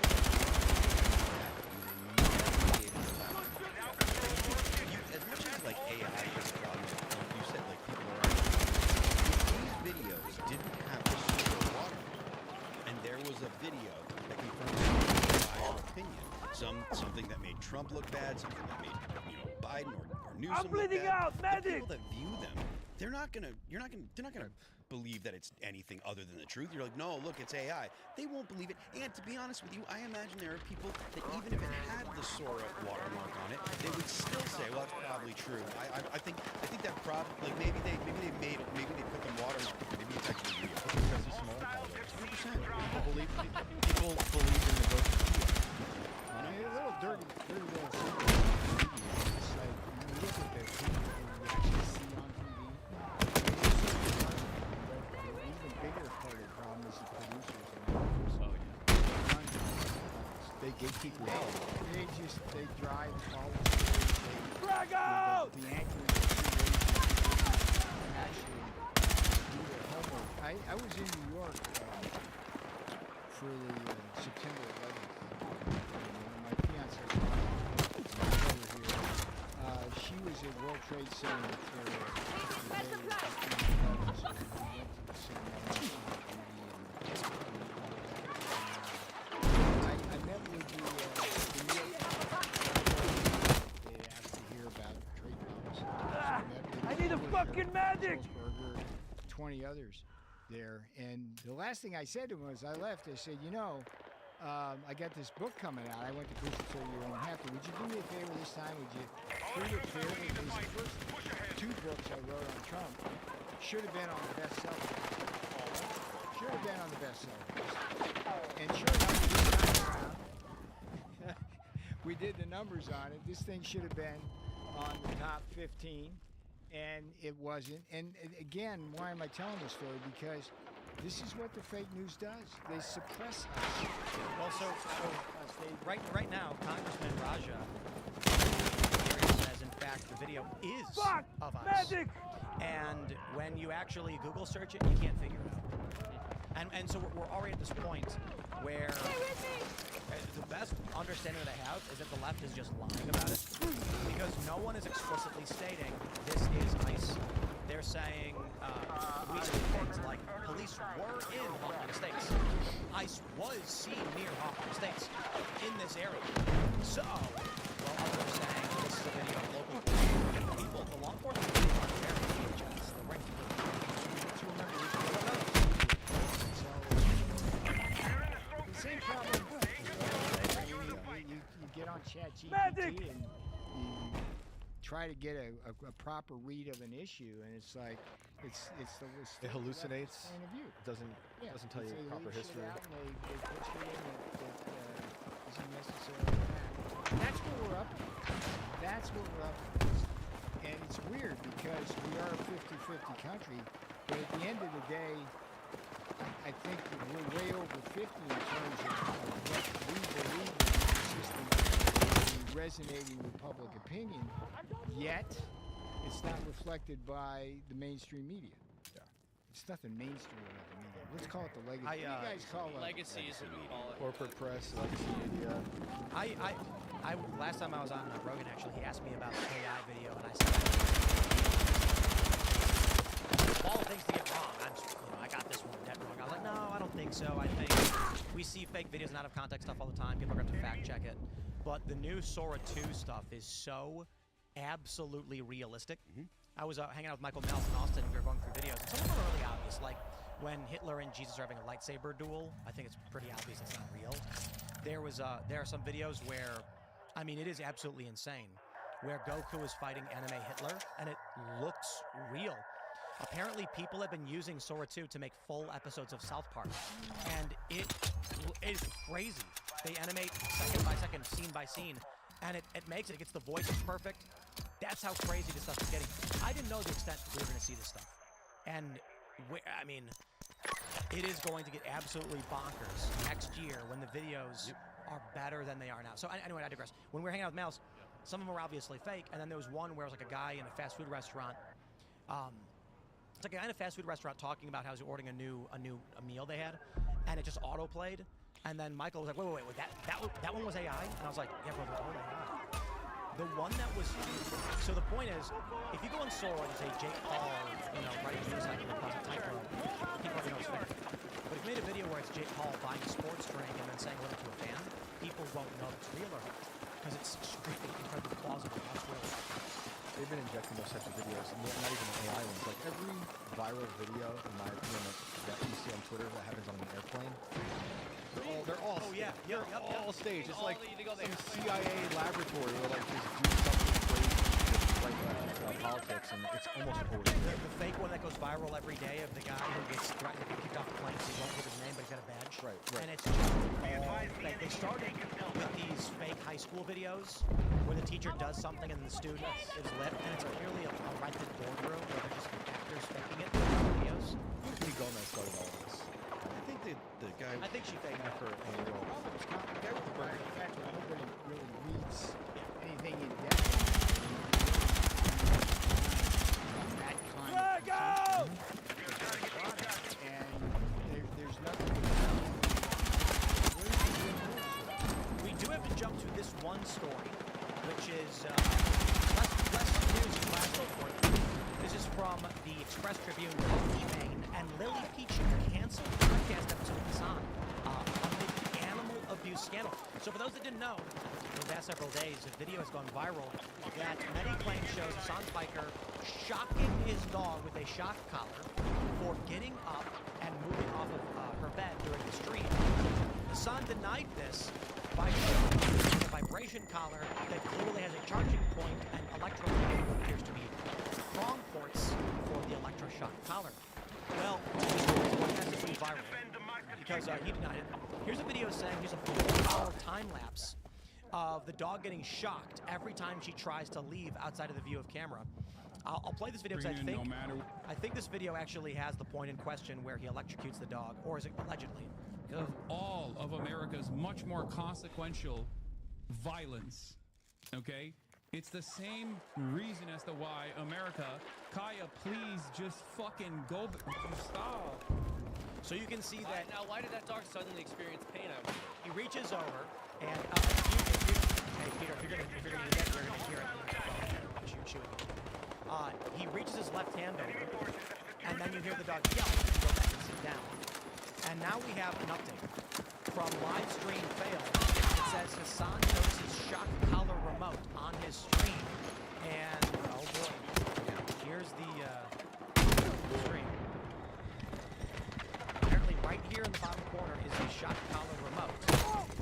He then slides it out of frame. Does anybody know if it's actually the shock collar remote? It is. No clue. That right there, is that what it looks like?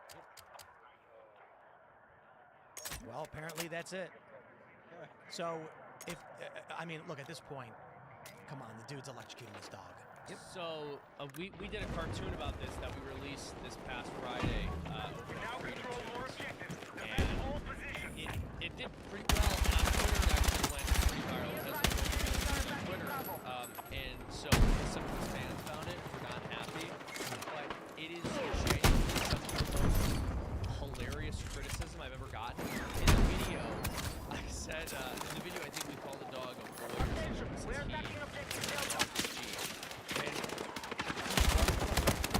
people who were angry and said, pretending to care about a dog when you don't even know their gender is insane. So here's an image. That might be the best criticism I've ever gotten in my entire career. You see the dog what appears to be a collar, and then we have this image where Hassan came up the next day and said it's a vibration collar. The only problem is many people have pointed out that the vibration model doesn't have this little clip right here. He he's got electrical tape over the bottom of it where you can see two holes which coincide with the shot collar's prong ports. So there's a charging port near his finger. The vibration model doesn't have any of those things because it doesn't.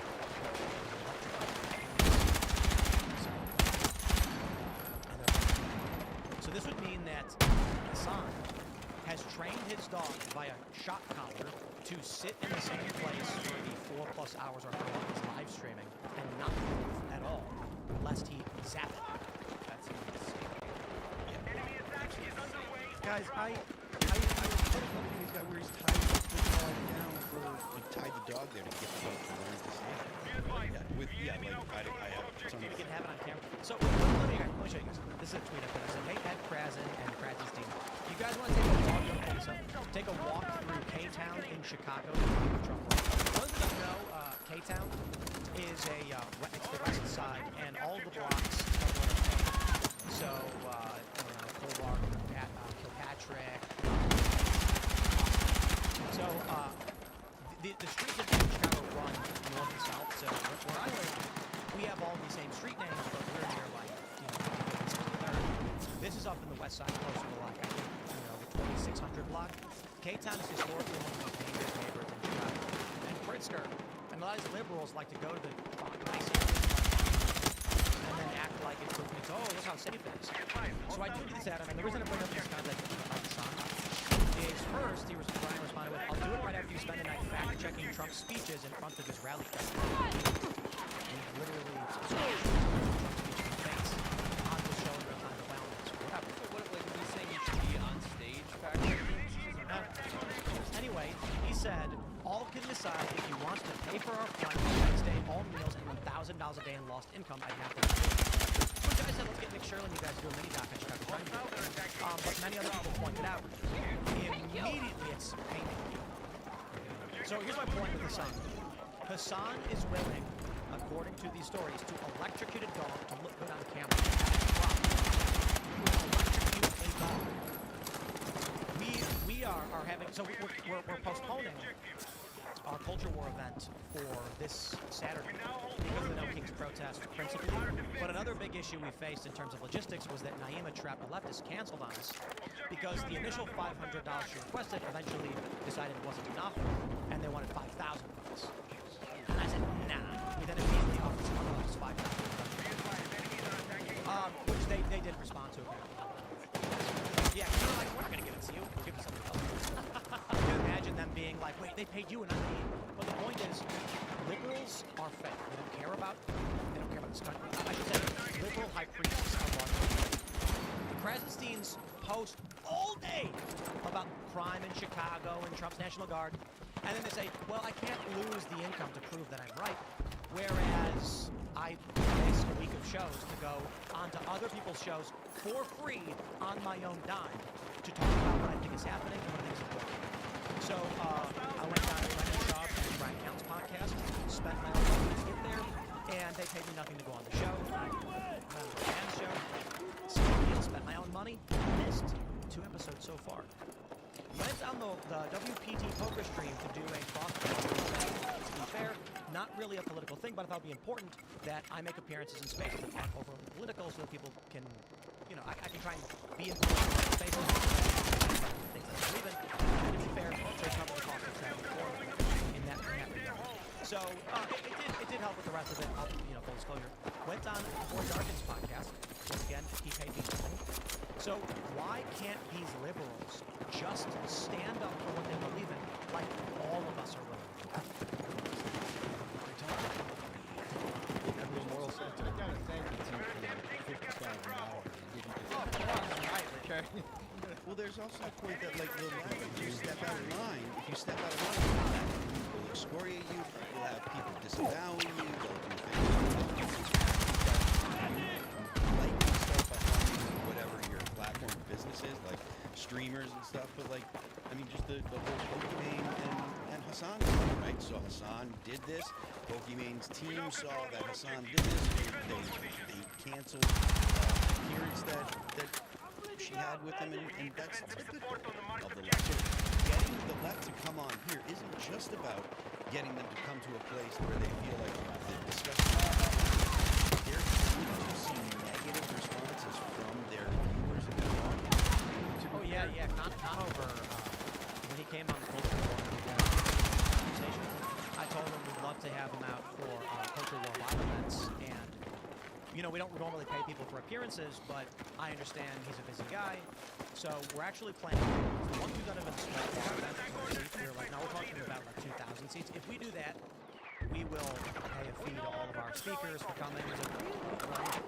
Since that episode aired, he's just like, sorry, really appreciate it. I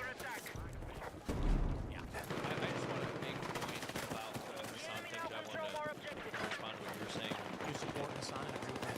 Why would In a shock collar right now. No! Dude, one of the... it just gets crazy to me.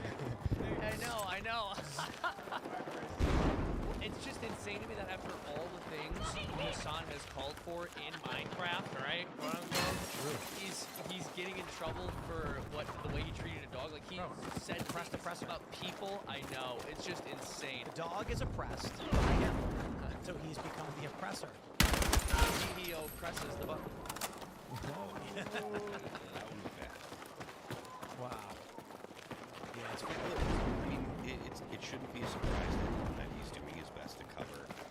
You know, obviously he doesn't want people to know that he has used physical force to train the dog because he knew that he would get this kind of backlash. And again, if you do something that your community sees as bad, they're going to do everything they can to. We should just get like imagine. I'm not saying we should, but imagine like getting a list of his quotes that he said about people and just changing them to like dog themed sayings. Like I'm just gonna say it. Old Yeller deserved to get rabies.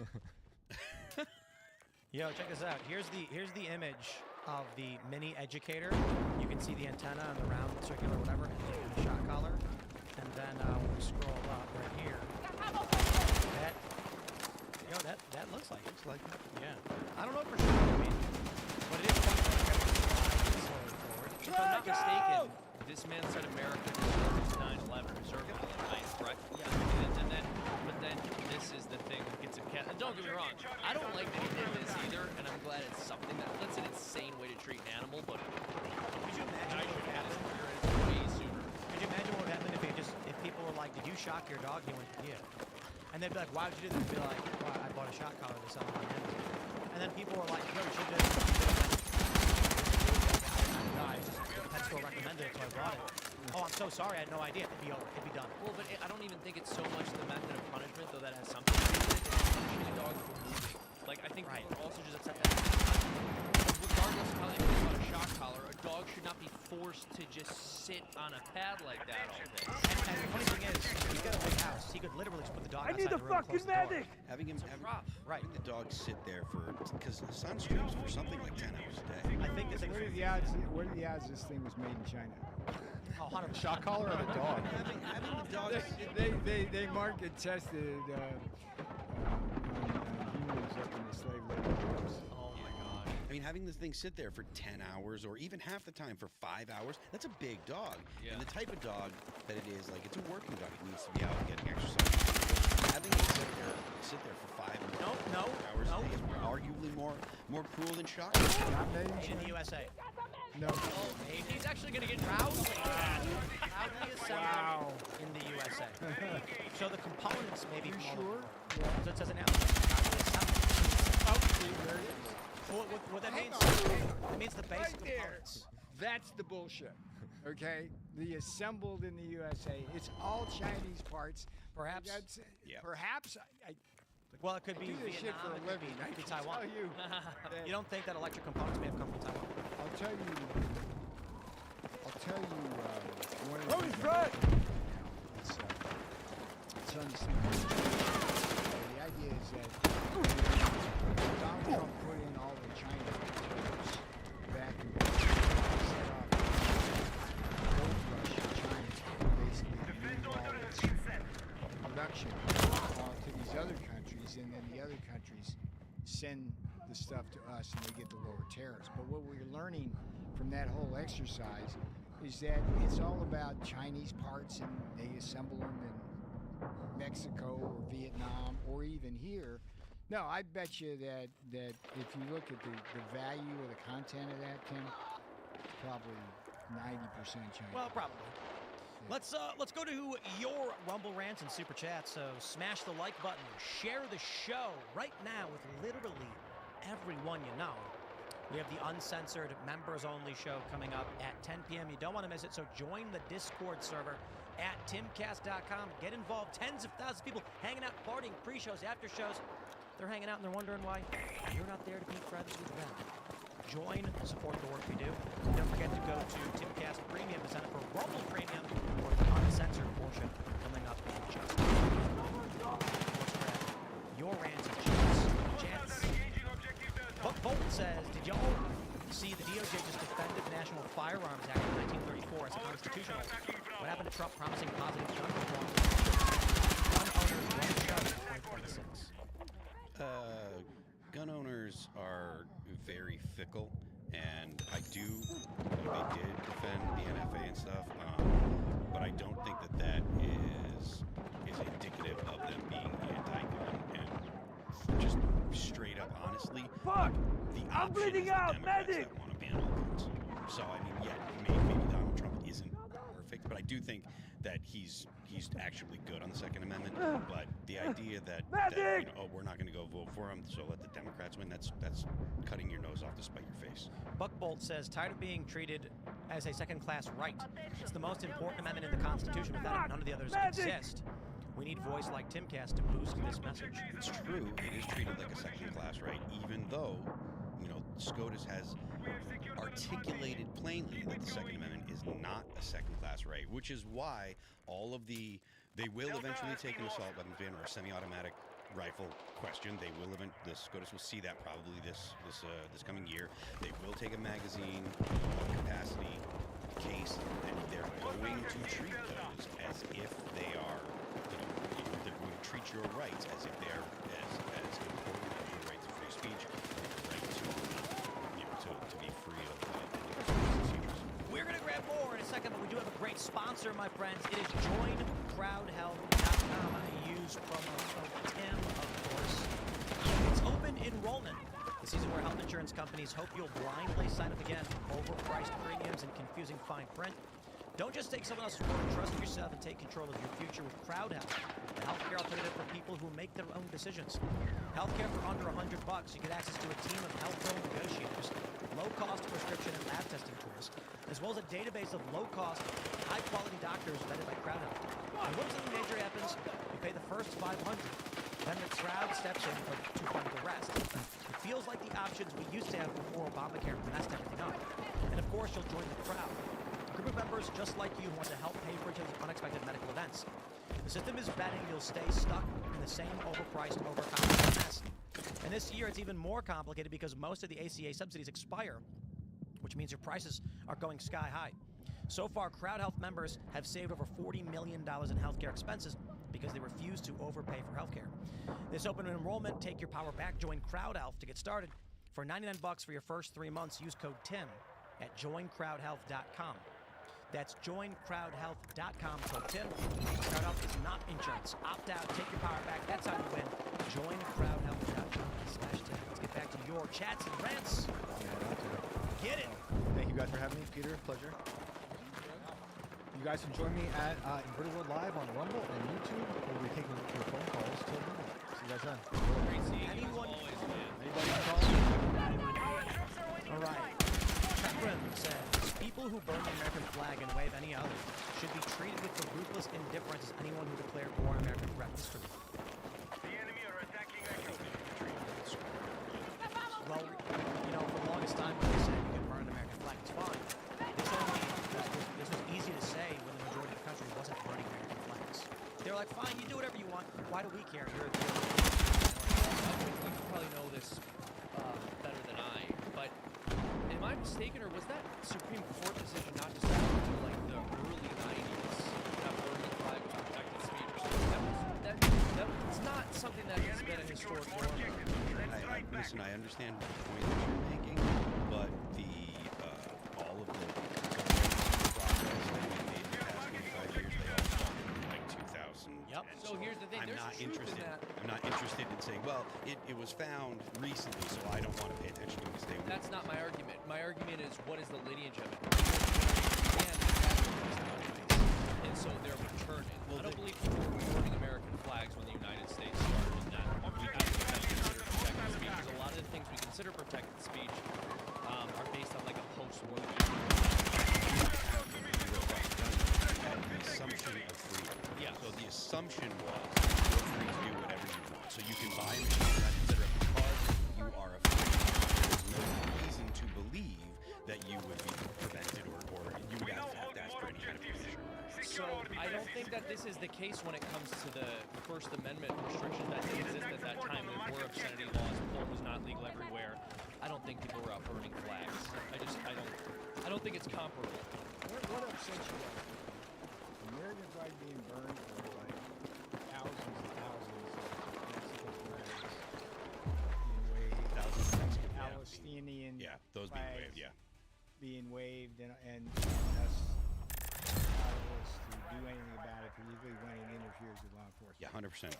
The fact that there are people in the country that would prefer to wave Palestinian or Mexican or what have you flags, that is far more upsetting than the idea of someone burning an American flag as a form of protest. I mean, it's cultural degradation. Well, and it's also a matter of context too. It's especially upsetting when somebody's out rioting and chanting and marching in defiance of the law while waving a foreign country's flag too. We got this one from Unit Glue. Says, are tariffs working? Yes. China's minimum wage is down to $1.25. State workers remain unpaid, leading to revolts. Evidence of torture in actor Yu Menglong's death have surfaced. CCP lands in trouble. The craziest thing to me.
the easiest example of free trade destroying this country, a single grain of sand, is the skateboarding industry. And there's a debate among these fringe, far-left, psychotic retards who think tariffs are bad for skateboarding but are too stupid to know what's good for them. So this debate's been going on. I say tariffs are good. Why? At some point, well, let's go back in time.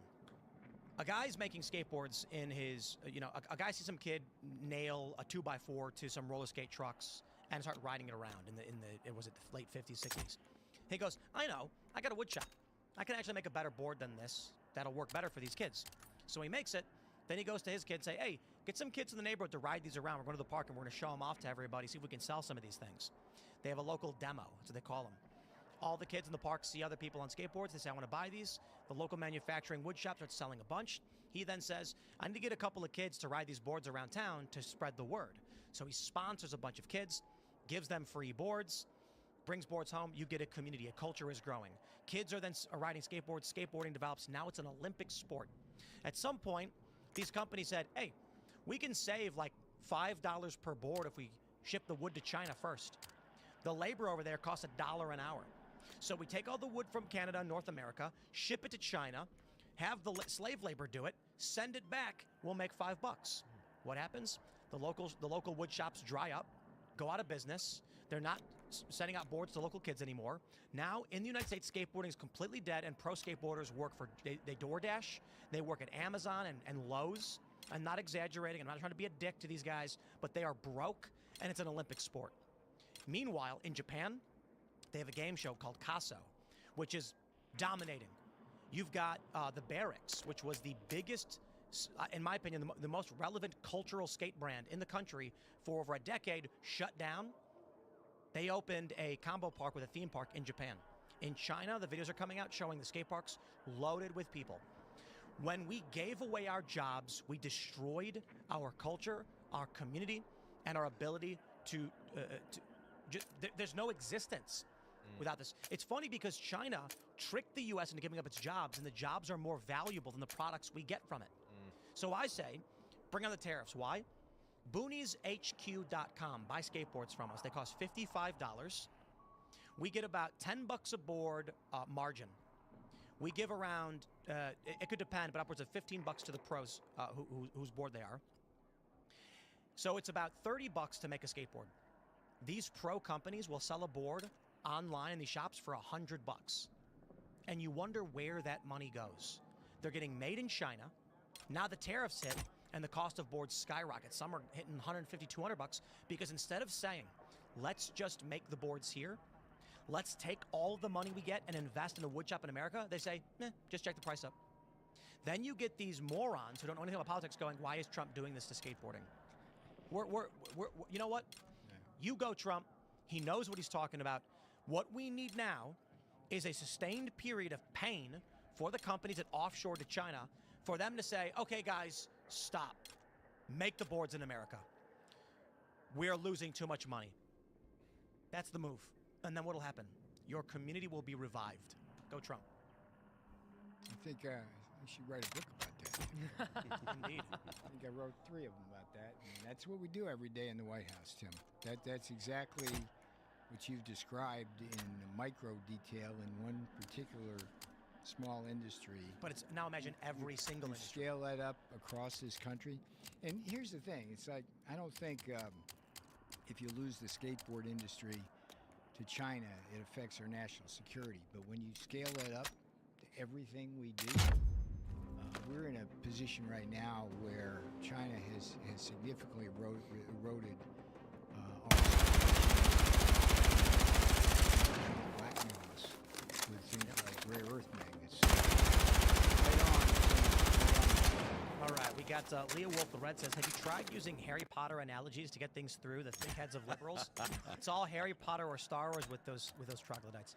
We were just talking That's about right. this at lunch. That's hilarious. Where it's like some liberal is quoting Harry Potter like scripture. Yeah, they would like quote Harry Potter like scripture, and then J.K. Rowling upset them, and they stopped. Yeah. But they would literally And Sirius quote it Black like it was said a unto the holy children. text. No, it was true. They'd be like, "Is it not written that Voldemort's power?" But it really would be like that, where it had this authority that like Christians give to Scripture. They would go, "Well, in Harry Potter, this." Now they don't know what to think because J.K. Rowling's turned on them. Or they turned on them. I guess they still have The Handmaid's Tale, for now, and then I guess modern Star Wars and Marvel movies. That's pretty much those are the. Why don't you take Handmaid's Tale from them by making a modern version? Well, here's the thing. We have a kind of a funny. I might make at some point in the future, but I don't want to say too much about it. I don't want to spoil it. New one where it's like monogamous, hierarchical, traditional religious society. It's reflective of the real story. You can, like, if you look at the way that like, oh, this is terrible, the way they behave, they actually want that. What was it, Michael Malice? That's the whole Women will claim to be fighting The Handmaid's Tale, but then go home and read 50 Shades of Grey. Yeah, that's the point. Like, that's exactly He how... said something more vulgar. Oh. That's exactly... I mean, there's everybody that's... that everyone that creates content and video, or almost everyone is talking about, called Morning Glory. They're fantasizing about going. No, I don't know what this is, and I feel I've been shielded, and I'm just gonna come over. Don't worry, we'll get the uncensored. You show, don't explain want it all. to, but it's the most disgusting stuff imaginable, and that's it's the kind of stuff that women are 50,000 reviews on Amazon. The cover picture is a woman with like a gigantic minotaur. And you can understand what it's about. Yeah, it's disgusting. I don't want to understand. Oh, bro, no. hear. If you can get someone to censor. Morning Glory Milking Farm. Oh, the bowl thing where women look. are fantasizing about going. No, I don't know what this is, and I feel I've been shielded, and I'm just gonna come over. Don't worry, we'll get the uncensored. You show, don't explain want it all. to, but it's the most disgusting stuff imaginable, and that's the kind of stuff that like women are 50,000 reviews on Amazon. The cover picture is a woman with like a gigantic minotaur. And you can understand what it's about. Yeah, it's disgusting. I don't want to understand. Oh, bro, no. hear. If you can get someone to censor the naughty parts for you, the like feminist exposition is so amazing.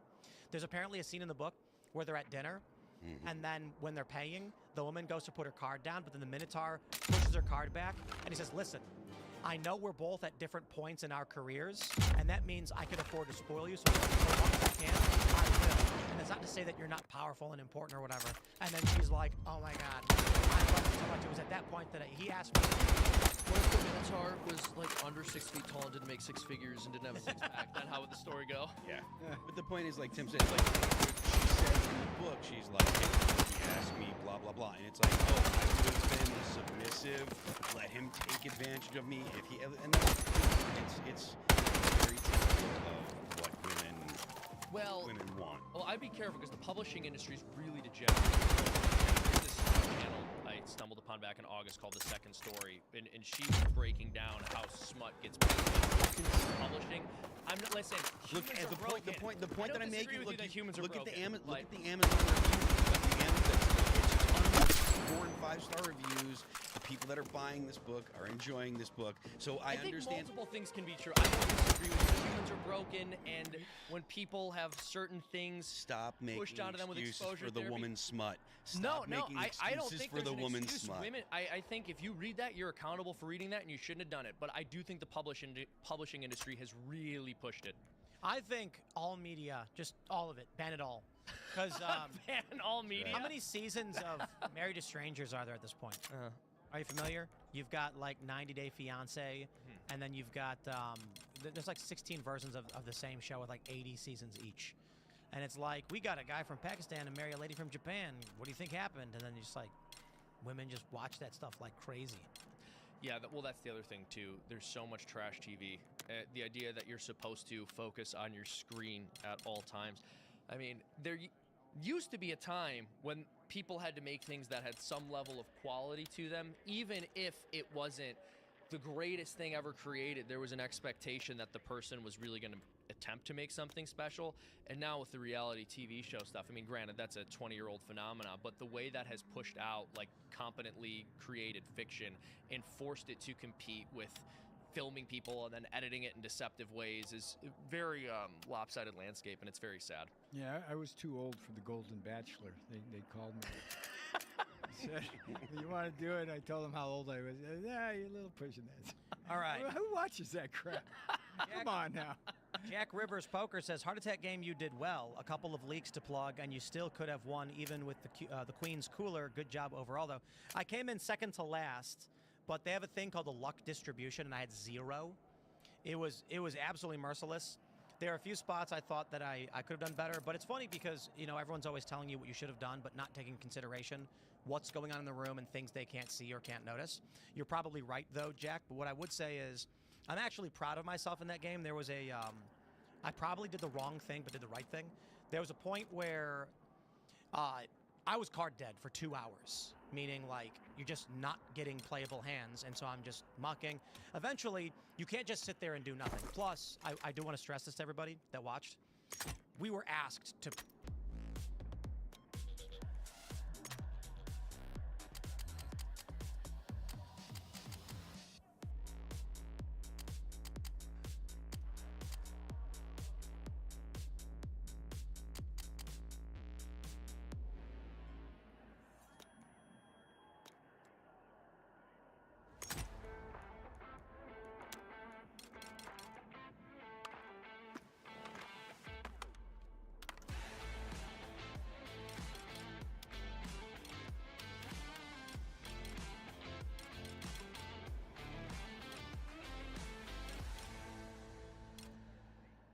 be a little crazy. They intentionally were like, don't take it super seriously. This is not a tournament. Have fun and be goofy. That's why I did a blind bet of $100, because I was like, okay, let's make something entertaining for the show. Ended up with queens, Romulo at aces. It was still kind of obvious because it went raised to 1,000, raised to 27. I look at queens, so I knew he probably was on a big pair or something. But I'm like, what are you gonna do? Fold queens? I could have, but I rolled with it. But there was one point where I looked down at deuce 5 offsuit, which is trash. Never play it. Don't listen to me. Don't play it. But I figured I would try to make some bluff attacks. So I figured I'd call. Hopefully the board comes low. Then the people who raised are going to be over the top, and I can try and bluff them out of the pot, which I had success in a previous moment. What ends up happening is the board comes out. I think it was like, what was it? Deuce 3-5. No. What did I have? I had deuce 5, so it was deuce 3-6. So I hit the pair of deuces, needed a 4 for the straight. Romulo is playing, and he makes a bet, and I call because I'm like, I think my pair's probably good. He's probably doing a continuation bet, meaning his hand is above the board, and he's just trying to, look, I'm the aggressor, I got the best hand. The 4 comes out giving me the straight, which at this point is the second best possible hand. So I'm thinking, okay, my pair might have been good if he's got like ace-king, ace-queen, any ace combo. I'm probably dead to any pair, but, you know, I could always fold. At this point, I'm thinking, well, now I'm good. But then he barrels. And I'm looking at him, and I'm thinking, like, he's got 5-7. He's got the one hand that beats me right now. My luck was running so bad, I'm like, I could tell from the look in his eyes, there was this, like, incredulity that he could not believe he had the absolute nuts. And so he bets, I call. The river comes out, I think it was a king. And then he bets 700, and I go, and I grab 700, and I call, and he goes, I got the nuts, and he flips over 5-7. I flip over 2-5 for the second nuts, and he goes, holy crap, you lost the minimum. He's like, why didn't you raise? I'm like, because I knew you had it. I was like, soul reading. I knew that he had, that my second nuts were good, and I got a lot of praise for that. Despite losing like $1,500 that I didn't raise, and then he jams, and then I lose everything. I just called because I was just looking at the way he was playing, that he was making, and I thought in my head, he's got the look of somebody who's not concerned at all. He was like, I won. That's so it wasn't like that he had aces or anything like that. I'm like, he's got nuts. And so I walked out of the room, and I was like, I didn't do the worst, but I had a lot of people being like, dude, that hand, oh my God, how did you get out of there? And I was like, good read, I guess. Thompson. Despite the bad luck in some areas, had some good luck, some good play. But I probably could have. I think if I'll tell you how bad I was running. I had jacks, rays, Bailey called me with king 6 long suit, as she does, and the board comes 7, 8, 9 of spades, give me the gut shot. But she's got the one-liner to the king high flush with a 6 of clubs, and she jams all in, and I'm like, I'm over with the flush redraw and the gut shot straight flush. So I'm like, okay, I call. She said, do I want to press?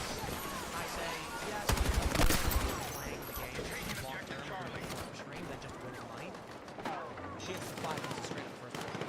She was absolutely the minority position. I should have 80% chance to win. She still hits it. Fortunately for me, I said we'll run it twice. We ended up chopping the pot. That's how insanely bad it is. It was fun. It was fun. Yeah, probably. Anytime Tim gets a good hand, his beanie like shoots up in the air and comes back down like a cartoon. So I'm actually just to get all the fun stuff. I had a really great play on Saturday. Playing 2-5, and I think I'm actually running decent. Like Jack's pointing out, some things probably I don't think I'm that good, but I did a perfect false spell and left the guy in for $600. And king 9 clubs, and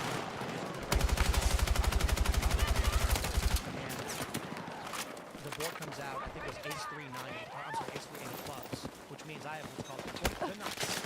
My king 9 cannot be beat right in the end. However, there's something that happens with inexperienced players. When the board comes out, monotone we call it, it's all one suit. You'll notice inexperienced players will all look down at their hands. That's called a suit check. Typically, your hand is going to be 2 different suits. Sometimes you're suited, but usually you're not. So when the board comes out with clubs, people are going to go, why the fuck are you going to check? So when dude raised, the board comes out, I already know I have nuts, but I did a fake suit check. I looked down, and then I called off back. Hoping that he's thinking in his mind, he has the king of clubs.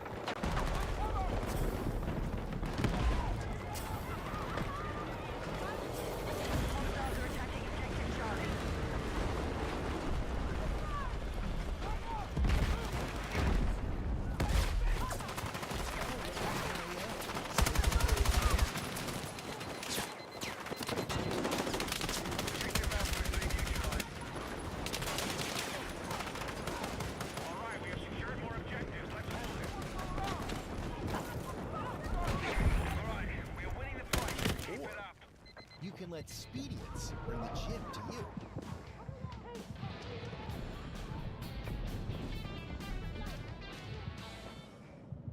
But he's not made the flush yet because he's got like maybe he's got, you know, a king and a 10 of spades or something.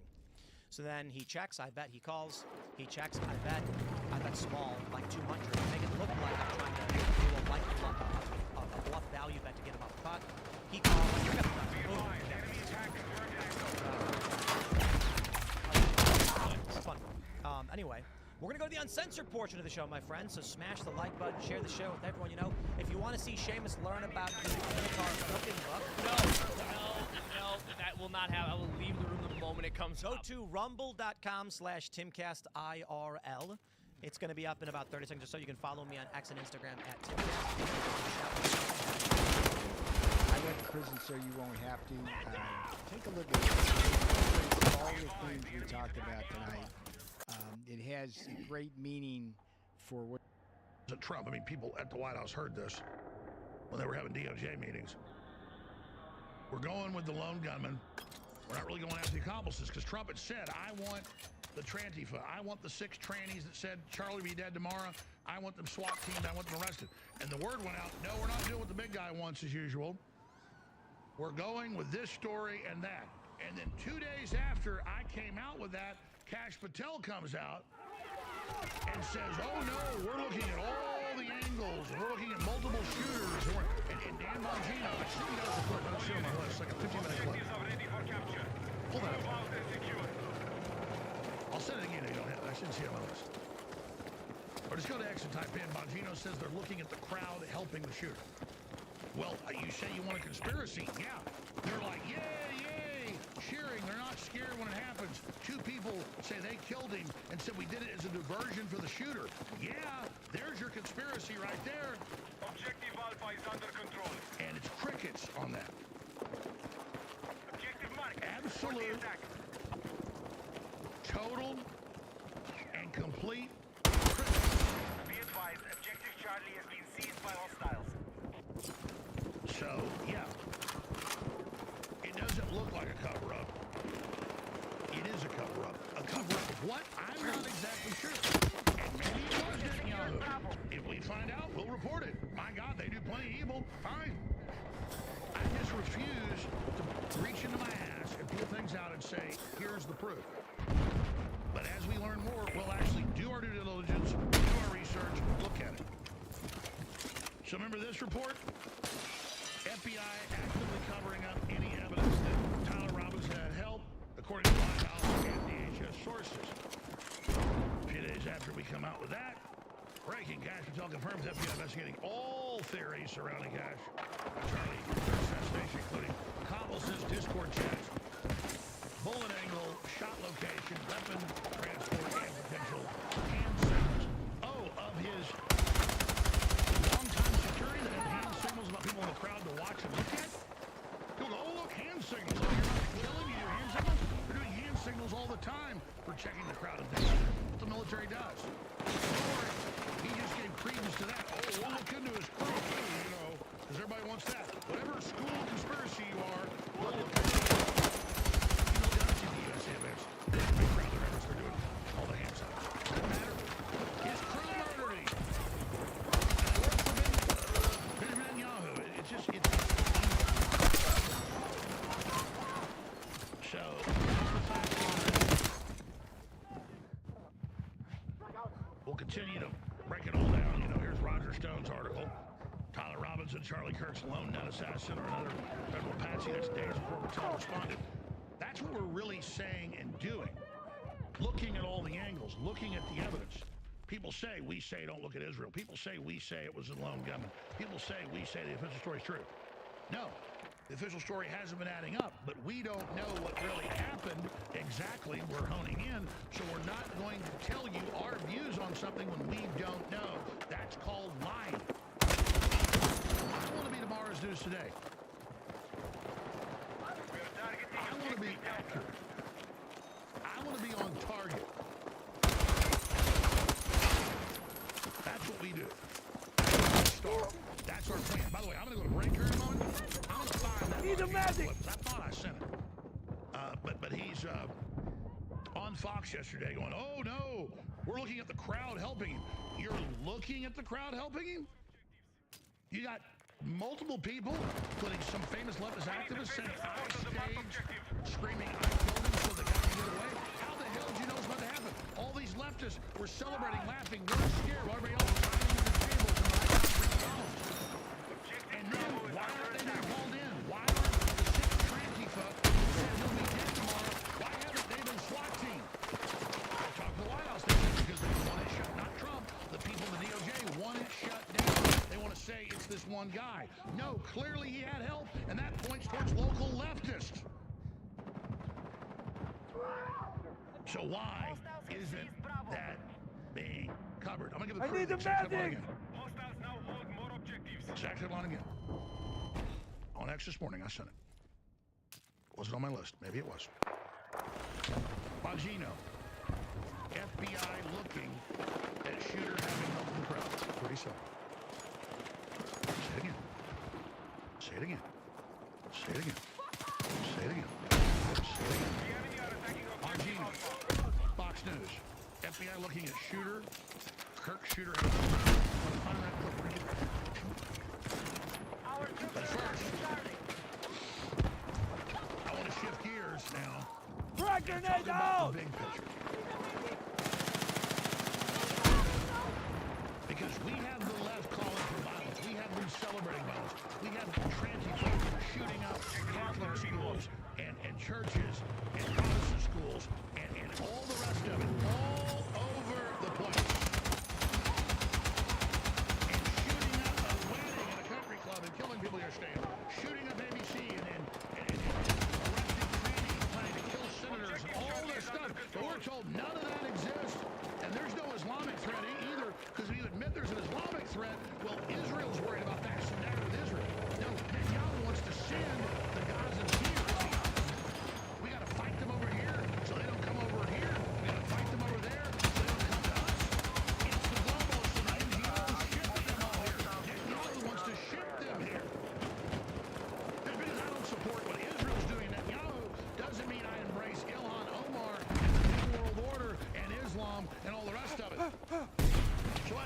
is the memorial starting at Station. This is about a renaissance, rekindling of the West, relaunching of a revival, and recognizing the greatness of the West. As Jim Morrison said, the West is the best, and it'll do the rest. So that is what this is all about. And make no mistake, they do want to kill us, as Elon Musk said. Make no mistake, the guys for voting the light. So the darkness came to kill him. So make no mistake, whoever really killed Charlie Kirk or whatever the thing is, the left called for his death. They're celebrating, and this is what they want to do, and they're doing it all over the place. Did Netanyahu shoot up the Border Patrol facility? They shoot up the ICE facility. They kill all those people at church meetings. Did they go into the Catholic churches? Did they shoot white people just driving in their pickup trucks? Did Netanyahu break down Tucker Carlson's door in D.C.? No, they did it. The point is, that's its own separate evil. Like the shotguns. And you got to be concerned about it. Here's Stephen Miller. I'm bleeding out, medic! The return of the West in this seismic event. Hello, Turning Point. Hello, Patriots. Hello to our fearless President Donald J. Trump. And hello to millions of Americans all across this land who are gathered in sadness and sorrow. Need a medic! To mourn Charlie Kirk, but also to dedicate ourselves to finishing his mission and achieving victory in his name.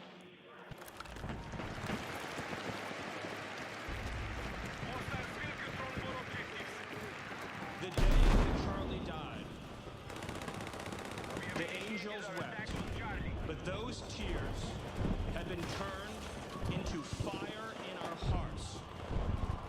And that fire burns with a righteous fury that our enemies cannot comprehend or understand. When I see Erica and her strength and her courage, I'm reminded of a famous expression. The storm whispers to the warrior that you cannot withstand my strength.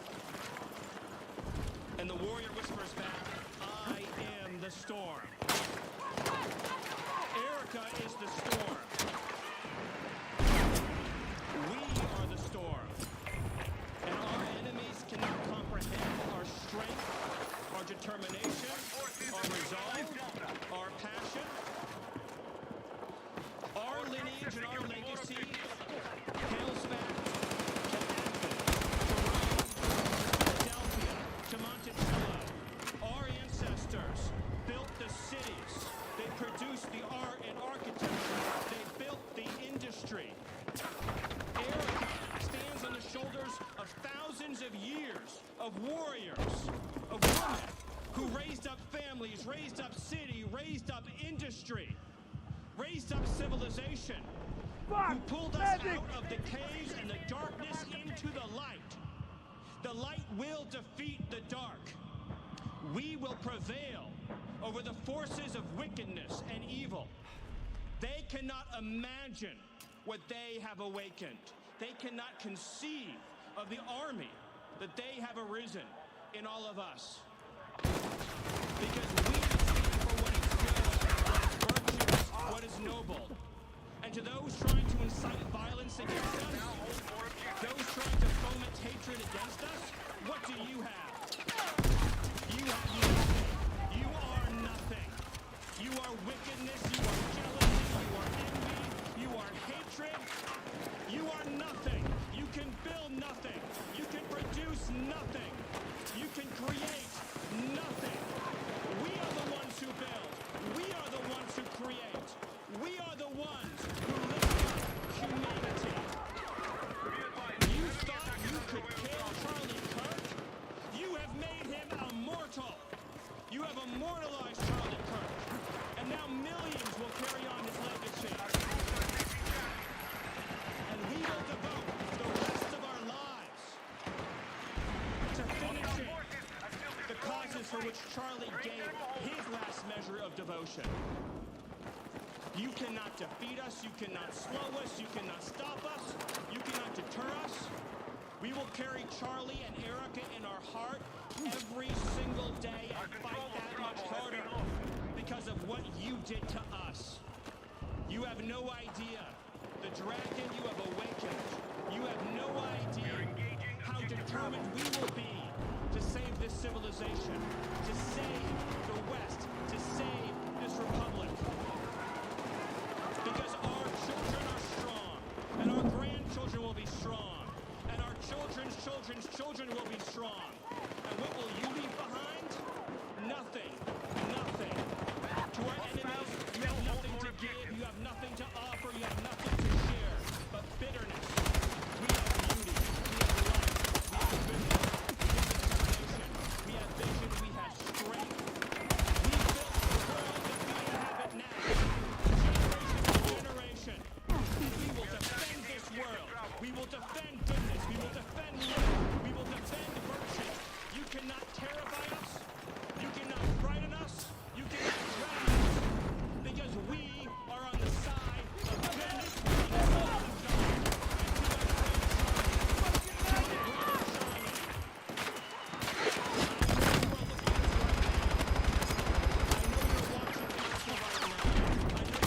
Your children right now. Fuck! Magic! And I promise you, my friend, we will prove worthy of your sacrifice. We will prove worthy of your time on earth. We will make you proud. We will finish the job. We will defeat the forces of darkness and evil, and we will stand every day for what is true, what is beautiful, what is good.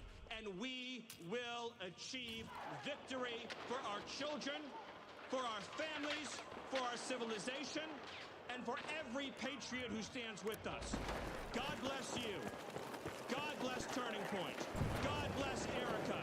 God bless the Kirk family. God bless our heroes. And God bless the United States of America. Thank you. All right. I want to explain something to black voters. You think everything's fake, everything's rigged, everything's evil, but you're holy, everybody else is bad. You don't come out and relaunch the family in Jesus Christ and Western civilization and stand against evil in your evil. Mobilizing, buoying people to the conflict, to the war, raising the alarm, blowing the trumpets, lighting the watchtowers, and then actually cutting off the NGO funding and shutting down the border and going after the election fraud and cutting off the fentanyl. This is real. It's not perfect. We're humans, but they're making a real effort, so are we. Let's go. And this revival in church is full of people and people understanding it's a fight between good versus evil. This is real. You don't do these things. You don't have the president talking about we need Jesus Christ and the Secretary of Defense and all of them. That countermands in the public, changing the people. They don't want you in power. You don't do that if you're serving the devil.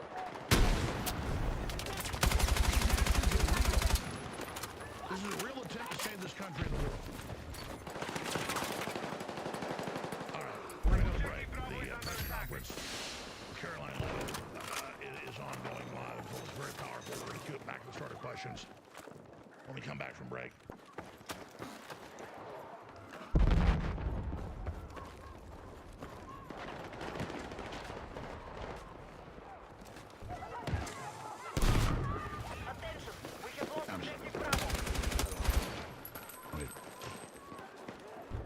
Anyways, back to what I was saying. We are in a total war, and we're actually starting to have big victories. And you got all these armchair quarterbacks that just sit around and bitch all day, make up a bunch of stuff, and innuendo, and then even attack all the main patriot leaders that are battle-hardened and been through hell. It isn't about me not being able to take it.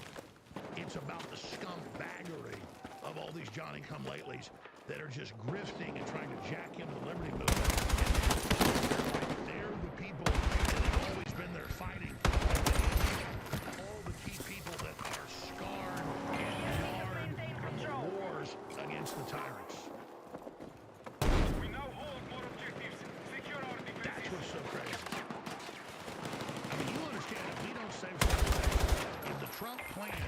doesn't go through, if we're not successful, if the dollar dies, which we were positioned for, and they have a great reset, the world collapse to bring us under the total control. Do you know how hellish things are going to be? Do you know how horrible things are going to be? We're facing existential, real threats at every single level. We have real people in there doing their best to try to right the ship and save the country. So we need prayers out there for President Trump and prayers for those of us like InfoWars and TPUSA to the Spirit. And you have to realize your human agency that God gave you, your will, to carry out the destiny he's given you, that now is the maximum effort. Now is the heart of the war for the future of humanity.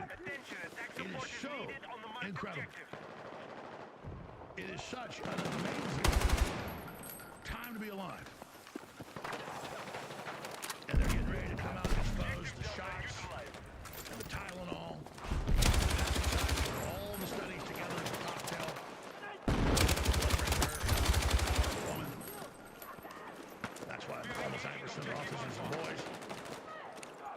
And you're about to see that. And we already knew it, but now it's out in the open. Can you imagine this a year ago? Can you imagine this 6 months ago? Could you imagine all the incredible things we're seeing where the truth comes out and President Trump's handing good people the ball and the vaccine mandates killed and all of it? It is incredible how things are done every single moment for it. We'll come back with the press conference.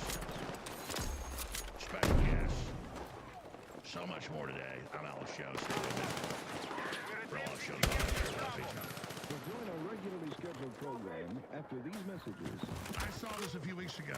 We got it done. That young girl that is the return of the British queen that fought the Romans, Boudica. Look at this. The West awakens. Look at this badass shirt, ladies and gentlemen. It's got a red InfoWars on the part of the left, and then it's got her on the back. I designed this shirt. I think it's amazing. The West awakens 2025. This is a badass shirt, and it really funds people totally committed to freedom.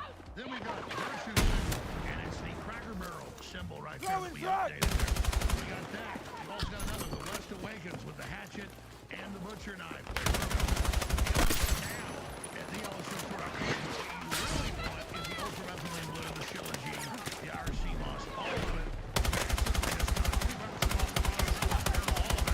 We've got buy one bottle already discounted, the Shilajit, the Atomic Defense Immune Move. Get another bottle half off.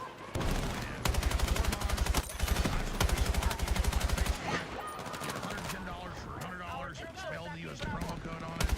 Site. Everybody that comes to VIP, $3 a month, something Amazon Prime. You get $3 to spend each month. Right when you pay that, cancel time. Special sales. I need your support. Wars aren't cheap. So, what do good salesmen do? They sell their products. You are insane if you don't get our message anymore. You are crazy if you don't get our blood detox. It's all there at thealexjokestore.com. Take it. You can do limited edition shirts. F around and find out.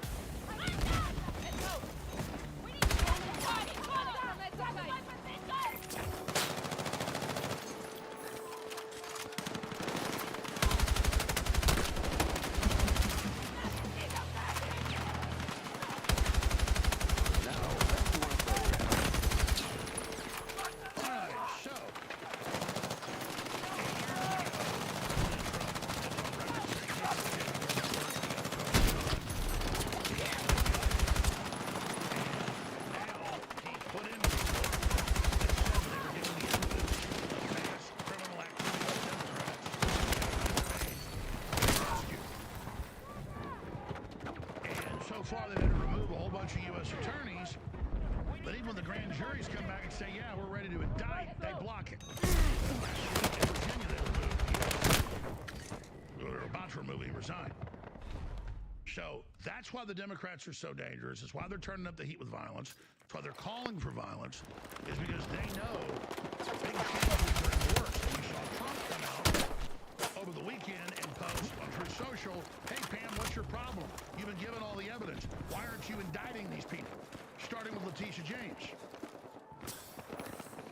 So see, that's the difference is they're actually trying to indict these people.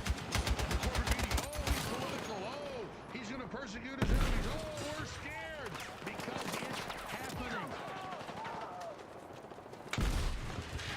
But with that comes all of the intense danger.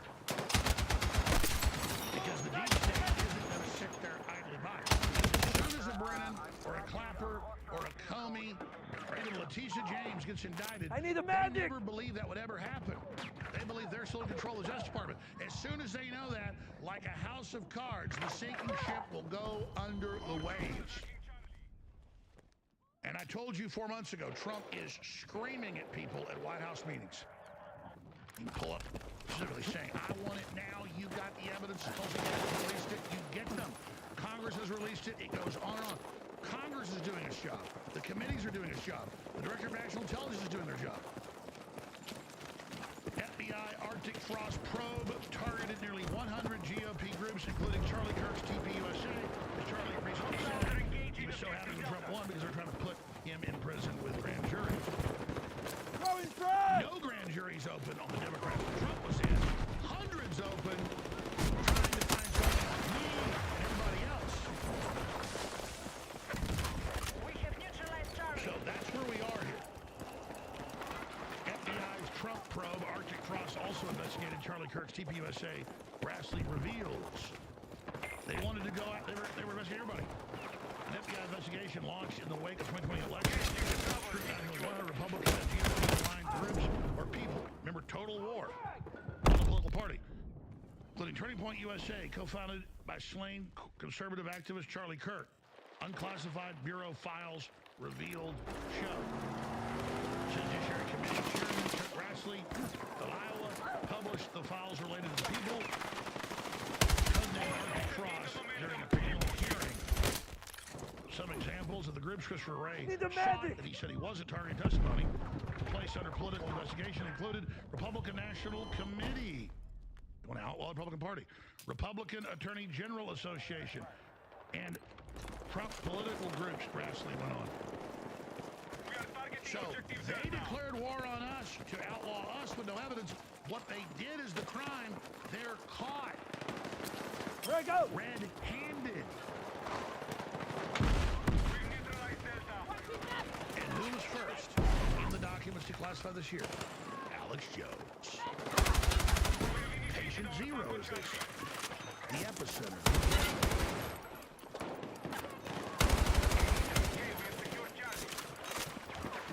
Here's the Judiciary Committee document if you want to pull it up. I see MI. Grassley exposes black targeting upwards of 100 conservative groups. Now that you can tell, I think Trump demands funding now to prosecute people that committed the attempted coups and the crimes and the persecution. You mean that?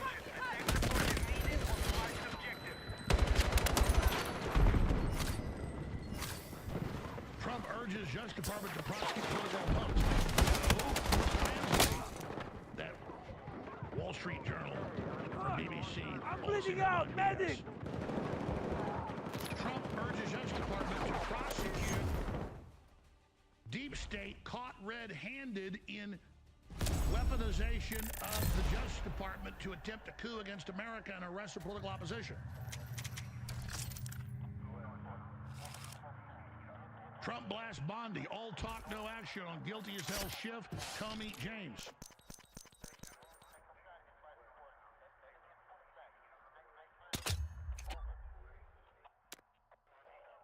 So as I first reported 4 months ago, Trump's preparing to remove not only AG Pam Bondi, but all of the cowardly leadership of the Justice Department and FBI that refused to do their job. Trump's post was through social. Excoriating Bondi was no mistake. America needs a bulldog that will take on the globalist deep state head on, not an establishment lapdog. America has reached its do or die moment. And here's Trump's statement excoriating Bondi. Told you. So that's why this has gotten so intense.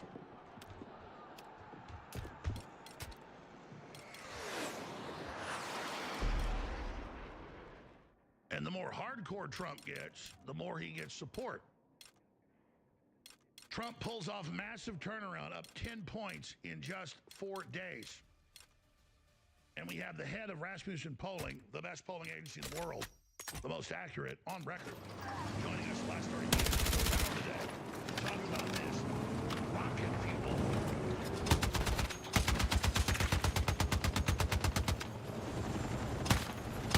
Well, let's talk about this. That was the first break 2.5 months ago. That in Virginia, they voted for grand juries on Letitia James. And now, the game of pundits got leaked, I wonder about who. Attack the marked objective. The actual indictment forms, the prosecution plan of the Justice Department. And Ann-Martha Task Force on Letitia James. Letitia James' indictment prepares the prosecution memorandum, federal and state charges, particularly in Virginia, but they're headed to New York now. They have her red-handed in mortgage fraud, listing a whole bunch of houses, primary residence, listing things as single-family dwelling homes that are apartments. We have her. And so now, to put pressure on Bondi, people in the Justice Department have leaked that not just the U.S. Attorney in Virginia refused to go with the indictment because they can sit on it. Now we get to see the actual proof.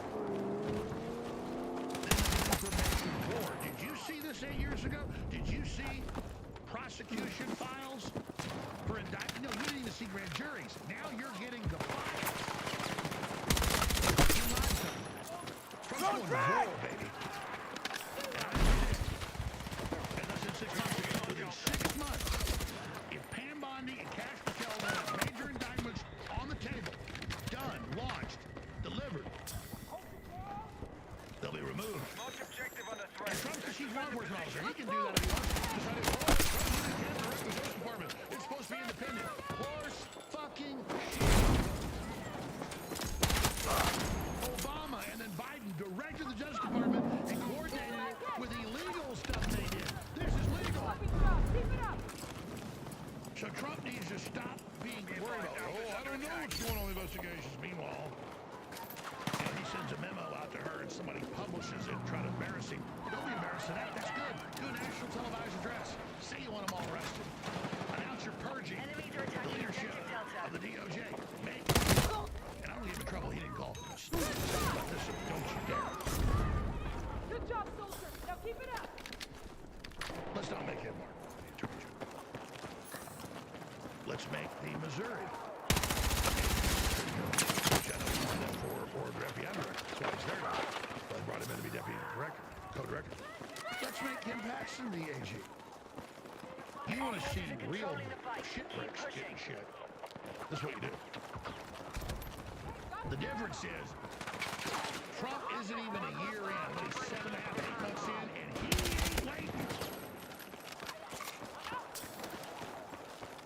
Just like Star Wars Episode 4. It's cheesy, but I use it. Everybody knows it. Death Star comes in out of hyperspace, but it's got to orbit the planet to blow up the moon. So it comes in, and you got 30 minutes to orbit the gas giant to shoot the moon. Gavin, and we got the X-Wings launched out there. That's Trump and all of us are the X-Wings. All of you and our families are the base on Gavin. And the Death Star is orbiting the planet at maximum velocity. We got 3 years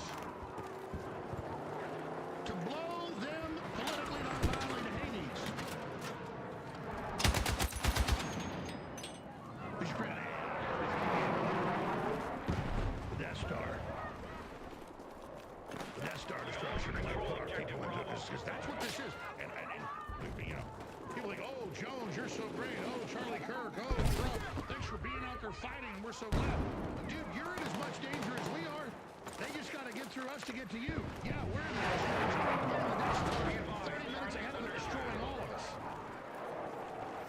We're not fighting these people because we hate them. No, we do. We're fighting them because we love those of you back at home at the base that they're going to vaporize as soon as they're clear to fire. We've secured Bravo. You think they were bad before? You ain't seen nothing yet. Control of objective Charlie. So here it is. Letitia James indictment. Here are the prosecution memorandum for federal charges and state charges. Isn't it nice? The prosecution memorandum, an internal legal document prepared by prosecutors that summarizes the facts, law, reasoning, support, are recommending against bringing criminal charges. You know, I don't know who leaked this, but I don't think it was Ed Martin. Trump gave this to. Notice what he said on Saturday. We got all the proof. We got her owning all these houses, saying they're all primary residences. We got her saying they're single dwelling homes and they're apartment complexes. She indicted me for something I didn't do. Indict her. Drop my law. Gobble it. The point is that. And you can't be Trump like this. Guaranteed. And he should leak it. He's the one's allowed to leak it. He elected him as chief executive officer. The only person in America elected by everybody. Elected by the whole country. There's one office that happens in. Because somebody's got to have the buck stuck with him.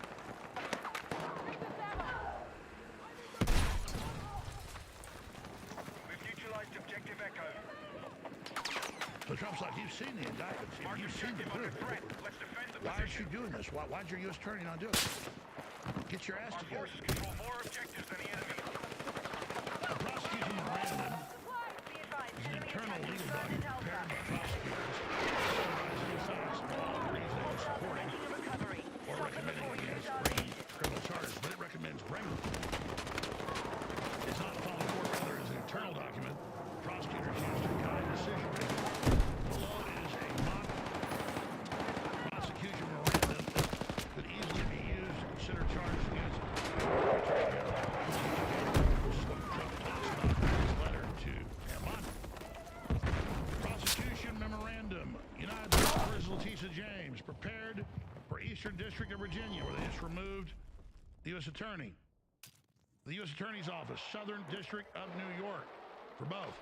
Date, September 21st, 2025. So they just renamed it. It's an older memo.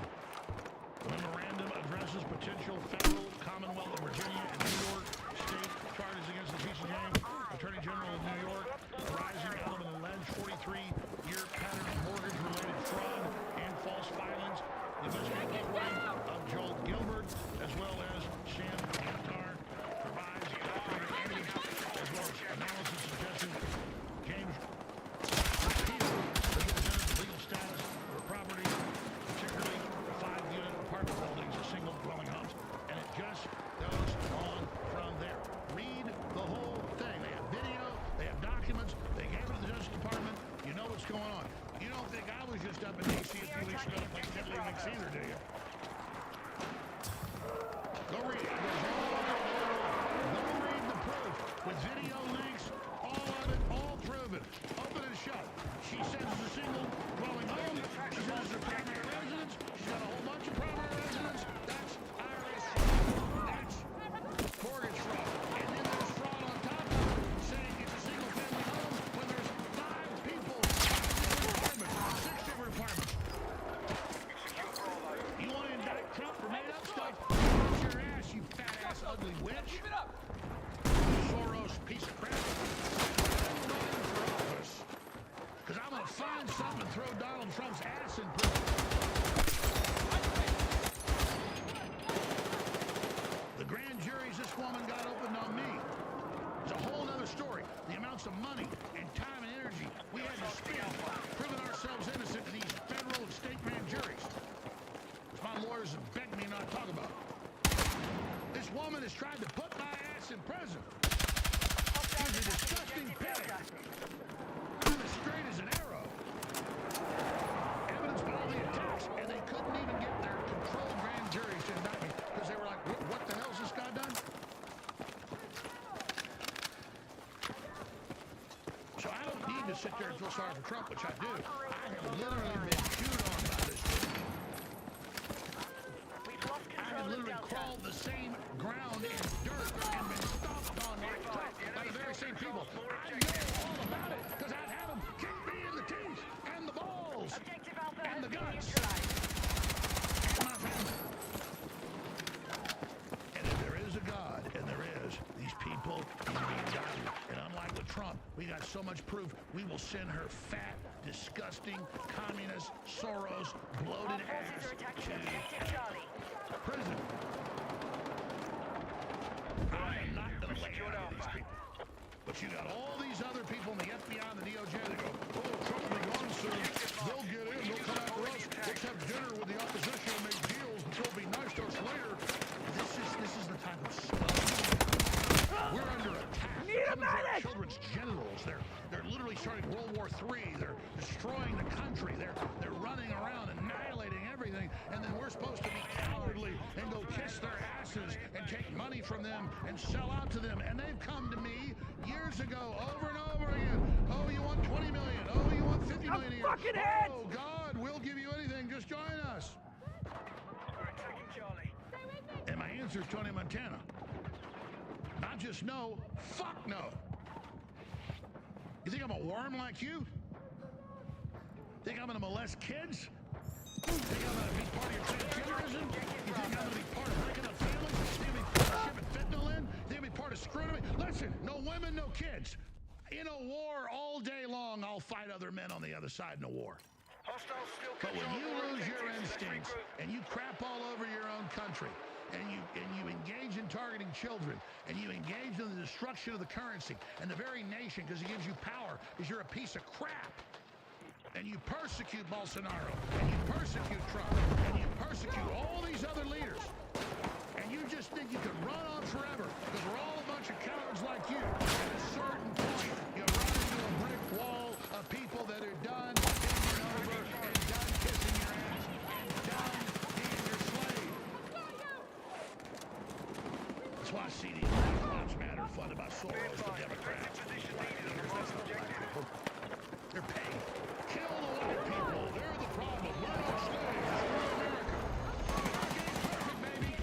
Who do you think's running that? They want the due process and the basic protections we got gone. Because once America's gone, folks, if you think you've been getting screwed, if you think you've had problems, if you think the world ain't been fair, baby, you ain't got no idea where you're going to be when the defense shield's full. And just like a cheesy Star Trek analogy, the shields are low, the shields are failing. They're going down, they're going down.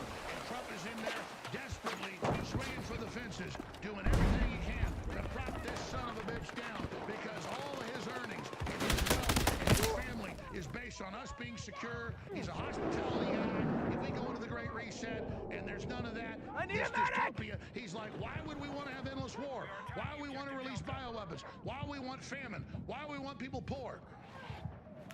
Well, because it makes these rich people feel more powerful. Because they're jackasses. Let me tell you what's going on. You got the trillions of dollars stolen in about, not just through USA, the Department of Energy, or the EPA, all of it. It's over $2 trillion. And only about 3 to 7%, depending on the study you look at. This is 7%. 93% of the stolen money went to Democrats. But you got key Republicans that play ball. And there's other Republicans, once they get in, they act like patriots, then they can go meet with the lawyers and the law firms that come around. They go, well, if you're nice to me, I'll kind of forget about this, 20 billion you stole here, or 10 billion there, or 5 billion there. And then all of a sudden, your wife or husband gets hired a job for $3 million a year, and all of a sudden, you get all these special deals, and all of a sudden, people are giving you their private jet, and that's what's happening. They're not just selling us out because they're scared of the Democrats getting back in. They are getting signed up for the stolen money. Hey, guys, did you know we're at the end of the road? Yeah, maybe you were corrupt 30, 40 years ago and stole. That's still evil, but things weren't collapsing then. You can get away with it. You can't get away with stealing everything because if you continue, it's all gonna collapse, dumbass, and then you won't have anywhere to spend all your stolen money. What do you think Elon Musk, who didn't steal his, or Trump didn't steal his? But the point is, all these other big tech people run over to Trump and everybody. They're like, oh yeah, actually, they said everything's going to collapse. Our money won't be worth anything. This didn't work out the way we thought it would. Yeah. You think AI and police states will protect you from 9 billion people starving to death? They'll make army ants chewing the forest clean and the Amazon rain jungle look like a cakewalk. Here's some ammo for you. You think World War Z scary? The real world in a collapse will make World War Z look like heaven.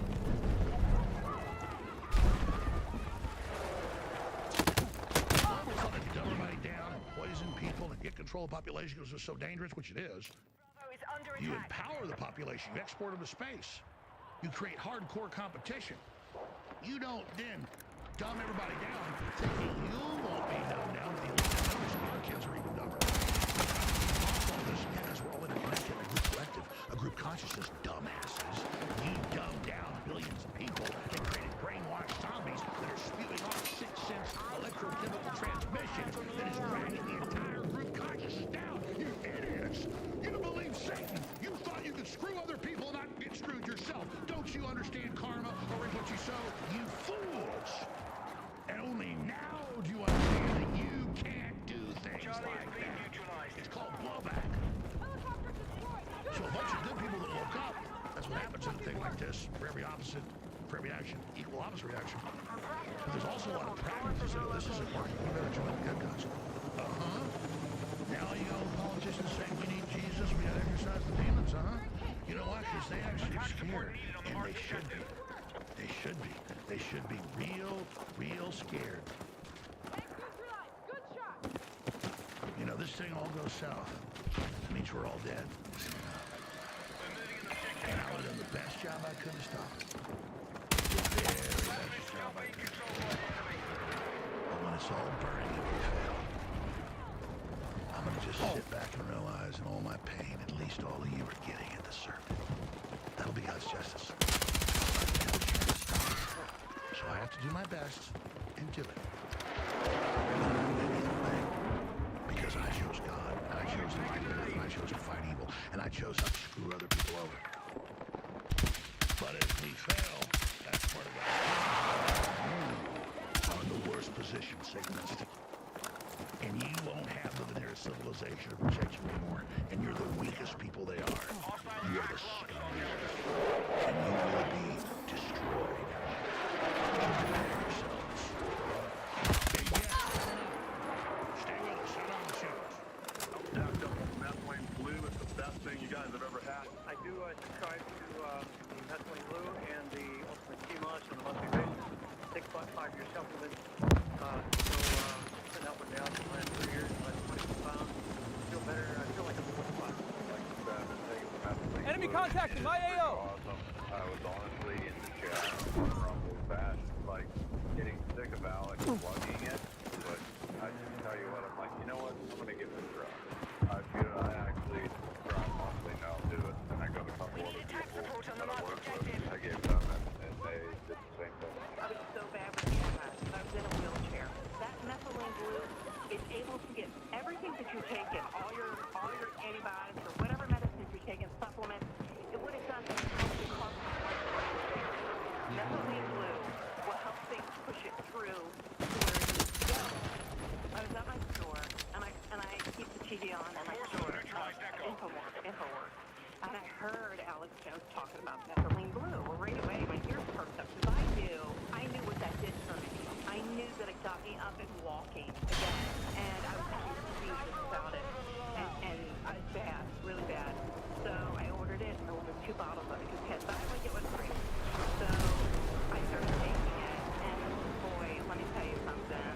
What a blessing! I took a capsule twice a night, 2 of those a day. And you're saying with the methylene blue, you're taking it with ivermectin, and you're using our methylene blue, and it's you regress, but now you're taking this, and you're back to being normal, or what's your level? I'm walking. Okay. No, I go to a jewelry store, and I'm able to. Don't get me wrong, I have bad days. Yeah. But let me tell you something. I'm walking without a cane.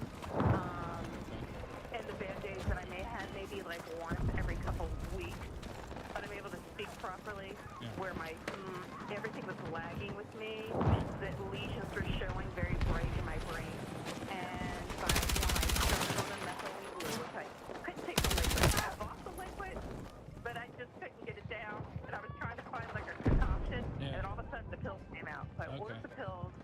I take 2 of those a day. I've been taking that with everything else, with the ivermectin. I take 1 pill a day of the ivermectin with the methylene blue, and I got to tell you, what a blessing. I am so blessed. Well, that is great to hear. You know, Talk to you. because I'm glad to hear that. That really makes me feel good for the products that we offer to people. And the methylene blue really has been a game changer around here in terms of people getting it and seeing effects immediately, being able to acquire that quality of life they want. And that's really great to hear. I will put money on it. Like I said, I used to get it. I used to have to pay $10,000 a week to get it in my arm and sit there for 6 hours a day to get it pumped in my system. And now I can take 2 pills, drink it once a day, and pay what? I don't know, $30, $40 a bottle of it. Depends on what the sale is, yeah. And it's helping me to have a quality of life that I didn't have before, that I have now. And I got to tell you, what a blessing. I don't care what anybody says. I know what it's like with it, and I know what it's like without it. Well, thank you. Having it. Thank you for sharing your story. And thank you for helping your family, too, because, sometimes people, they don't want to tell their family. They don't want to say anything because they're like, oh, you're supposed to mind your own business and not tell people about health. That's a doctor's job. But no, it is our job to tell our families, hey, this is what I found out. This is what I found that works. Why don't you try it?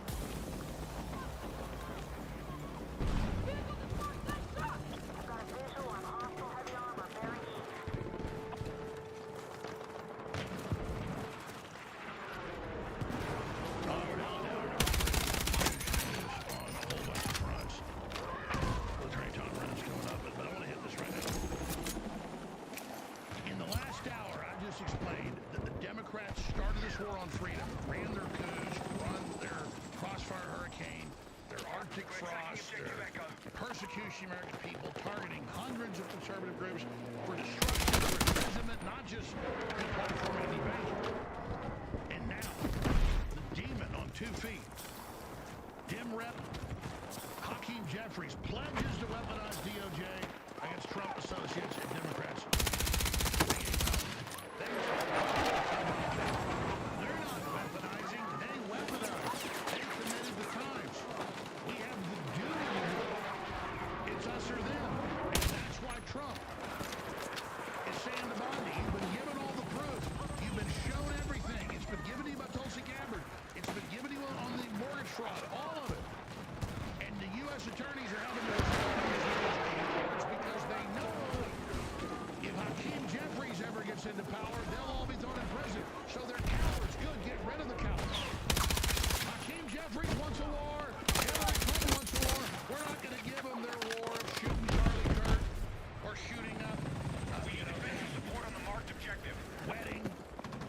Yesterday, screaming Free Palestine or shooting up ABC News and Jimmy Kimmel got fired. Or walking into a Catholic mass in Minnesota and killing kids. They're the ones. You can question all day the official story, that's fine, but they're calling for violence, they're celebrating the violence, they're calling for more of the violence. Like Patrick Henry said, listen, I don't want a war, but it's already begun. We don't do it going out and shooting people like they do. We do it by under enemy control. Our prosecutors at local level taking action, our state attorney general, our federal attorney general, and if they do their job, they got to be removed. Oh, but Bondi's been up to all sorts of nasty stuff. She's very close to being removed. I told you that 4 months ago. I'll try to expose her over the weekend. Get ready. But here is Representative Jeffries pledges to DOJ against Trump. Democrats ran power. Well, that's what you already did, scumbag. You started it, we finish it, or we're suicidal. Here it is. One thing to understand, as people who are flirting with the Trump administration or doing the bidding of the Trump administration or engaging in the pay-to-play schemes of the Trump administration, the statute of limitations is 5 years. Donald Trump and this toxic administration will be long gone, but there will still be accountability to be had. And that process, of course, begins now, but it will not be complete until perhaps there is an independent Department of Justice, certainly an independent House of Representatives in Democratic hands. The Department of Justice is one of the great institutions in law enforcement in the history of this country, and Donald Trump and these extremists have been destroying its integrity. So he just threatened everybody. They've been using it since the start of the country. They're the original party to engage in terror. They're KKK, all of it. And now that Trump was trying to get limited control and have it defend us, he's like, any of you working with them, I'm going to get your ass. Hey, why do we care, boss, about one ant standing up? Remember, in Bug's Life, let's do it up. If we let one ant stand up, they might all stand up. And those little puny ants outnumber us 1,000 Got eyes to on a 1. sniper. That's where we're going. Let that little ant know we're the boss. They're the bullies. They're the trash. They're the scum. And Trump understands that. This is do or die. But there was that ant that stood up to him. Yeah, but we can forget about him. Yeah, it was just You're right. It's just one ant. Yeah, boss. They're puny. Puny? Say, let's pretend this grain is a puny little ant. Did that hurt? Nope. Well, how about this one? Are you kidding? How about this?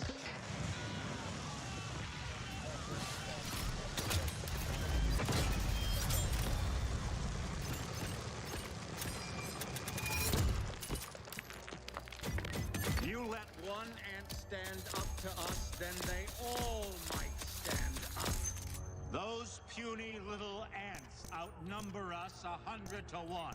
And if they ever figure that out, there goes our way of life. The American people stand with you. But that's why the globalists are so scared. Because we're in a different ball game now than 8 years ago. And they know that Trump is learning fast. Tom Renz, I want to get into this insane Charlie Kirk act. Using his not even, cold body a week and a half ago to come out with this, try to repass the Smith-Mundt Act, you'll explain. It has nice flowery titles, but in the meat, as a lawyer, and I read it too, I can see you're right. It's really bad. And again, it's Pam Bondi. So I've been restrained about her. I'm trying to be respectful of Trump. And now I'm 4 months ago. We mean screaming at her.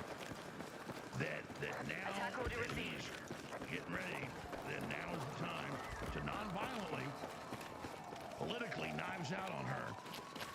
Because you saw her push her anti-free speech ADL garbage last week, hate speech. That got slapped down in 5 hours. So we're in the driver's seat and we exercise our power. The white pill, don't ask questions. 70 billion chicks. You don't know what you're talking about. You're not in the driver's seat. You're not engaged. You don't know. You sit there and believe crap online. And the black-pilled folks that think it's all traitors and nobody's real, you're even more wrong than the Q people. So, maximum engagement, we need to be victory-pilled, truth-pilled, maximum engagement.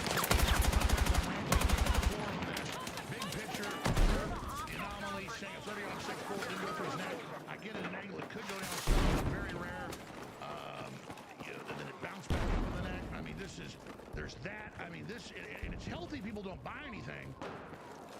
But then they get to the point where they think bull crap. I mean, this is a real crisis for him, Tom Renz. Yes, it is, Alex. I want to back you up on everything you're saying about Bondi. I mean, listen, Pfizer, Pam Bondi works for Pfizer.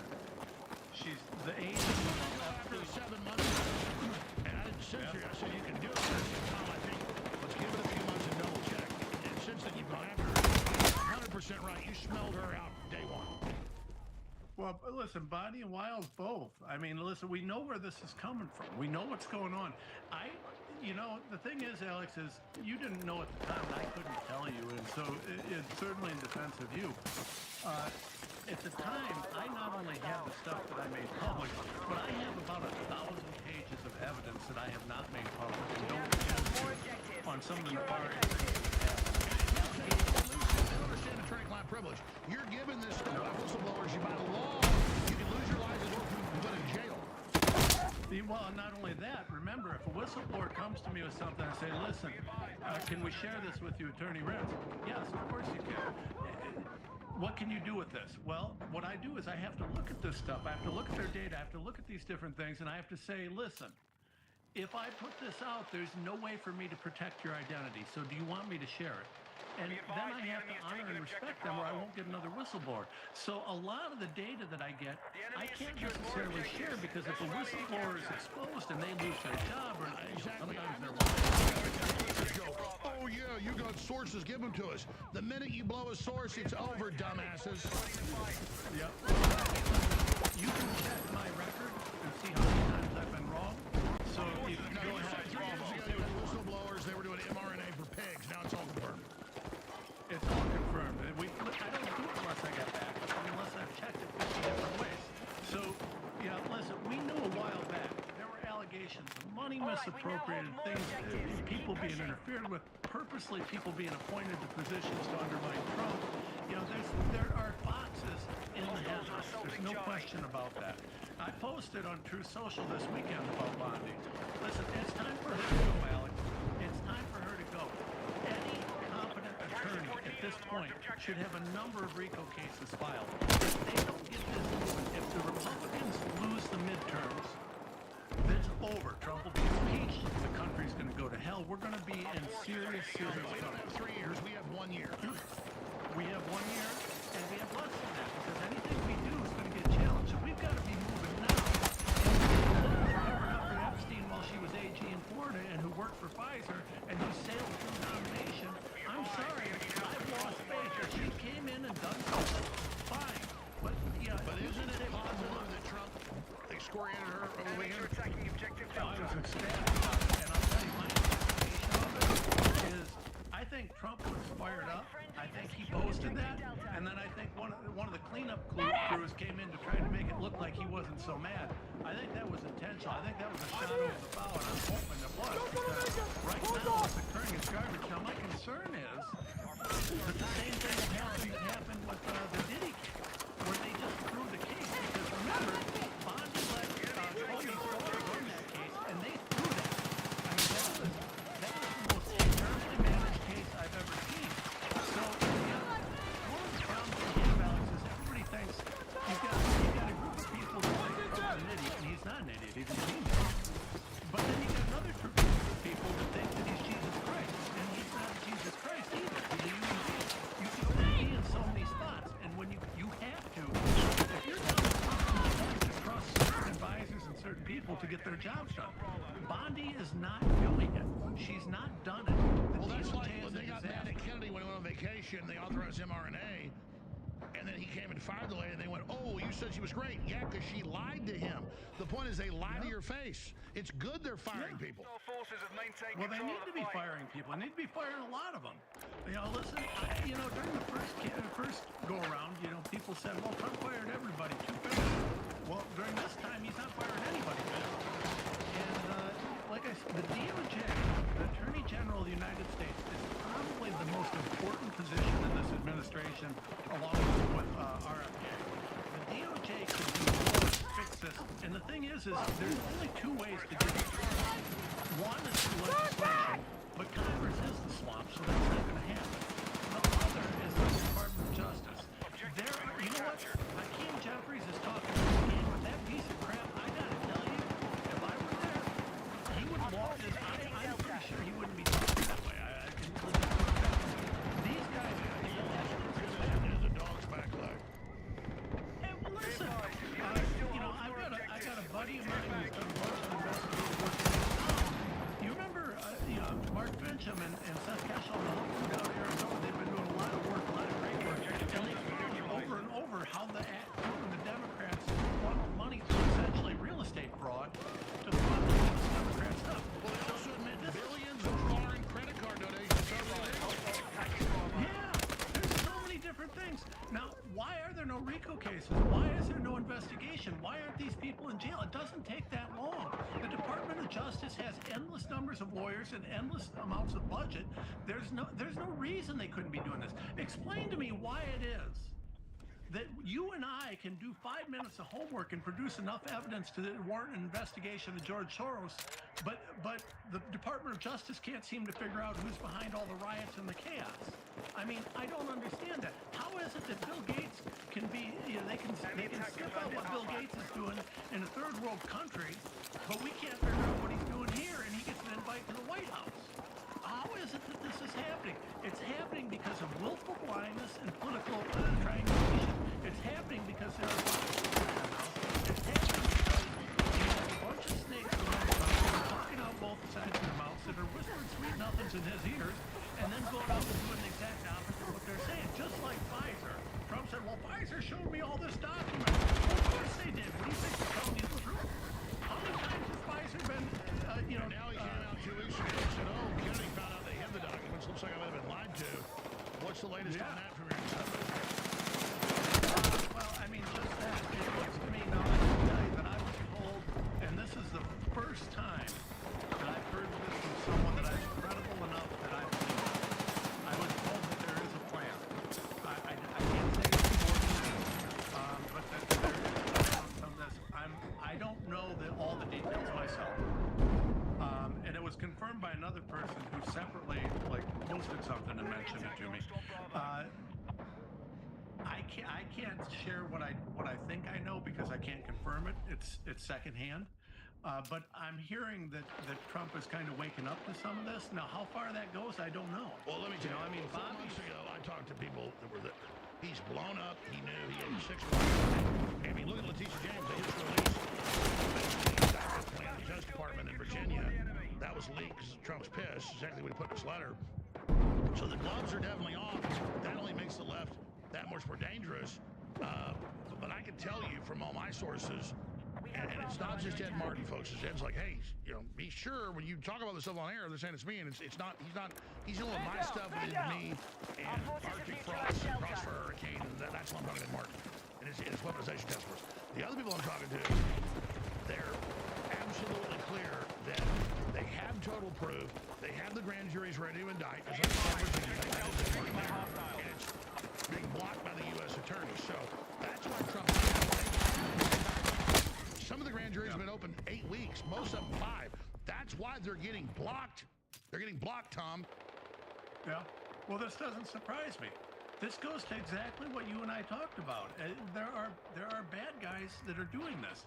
Trump's got to clean up his staff, his close staff. He's got to, you know who I wish he'd bring in? I wish he'd, I don't talk to the general about it, but I wish he'd bring Mike Flynn in. He needs to have, and I said this before, and I said this the only way Trump can get through this is he's got to bring in a group of people that are so untouchable. And they don't care what they have to lose. They're just in it to free our country. Jeffrey. Well, I've been talking to Flynn. He is talking to Trump. This is where this is coming from. So, yeah. Well, Flynn is, listen, it's funny. I hear these people talk online with Flynn this, Flynn that. I've known Mike Flynn for quite a few years, and I tell you what, I told the general this a couple of years ago, and I don't mind sharing it. I say, General, with all that's going on, it's almost impossible to distinguish which people are good and which people are bad. And I said to the general, I said, you know what? I've never known you to lie to me. I've never known you to do anything other than what you believe to be right for this country. So you got my loyalty and support, and I mean that. Well, and of course, the left can't attack from a left perspective. They attack from a fake right-wing perspective to attack all the real patriots and say me and Flynn are all traitors and Trump is. Yeah. It's pure crap, and we all know it. Well, they've been trying to undermine you forever, but I mean, hey, you were the original truth teller, right? I mean, Alex, I don't think I've ever told you this story. So during COVID, go back to 2020, and this goes to actually your clip with the ants. I'm a nobody. A little town in Ohio. I'm somebody, and I'm like, I'm going to sue all these guys. I'm going to fight all this because I'm not going to be locked down. I was the ant, right? I was one of the ants.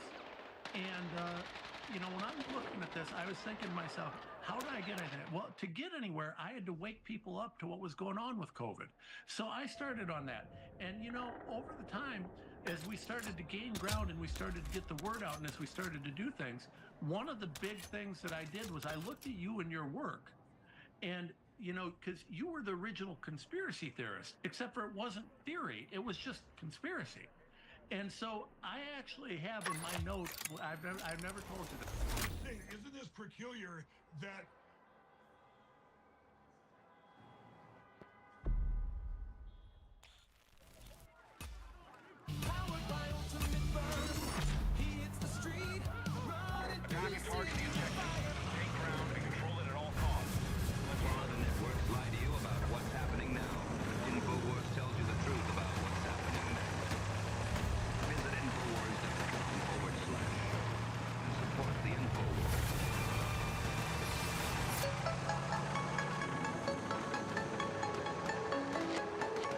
I told you Trump was for real, and he just leveled up again and is on a total rampage. Yes, I'm having a political spiritual orgasm right now. InfoWars. Tomorrow's news today.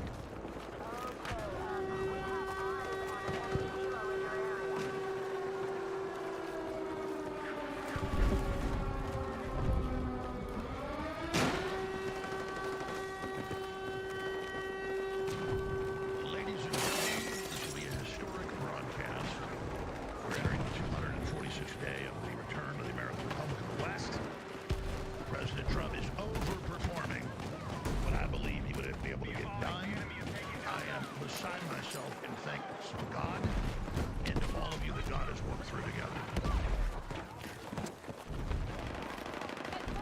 On Sunday, we saw a giant revival, and the Spirit of the Holy Ghost was there. And we put the devil and the intimidators, the bullies, on notice that we're not submitting to them.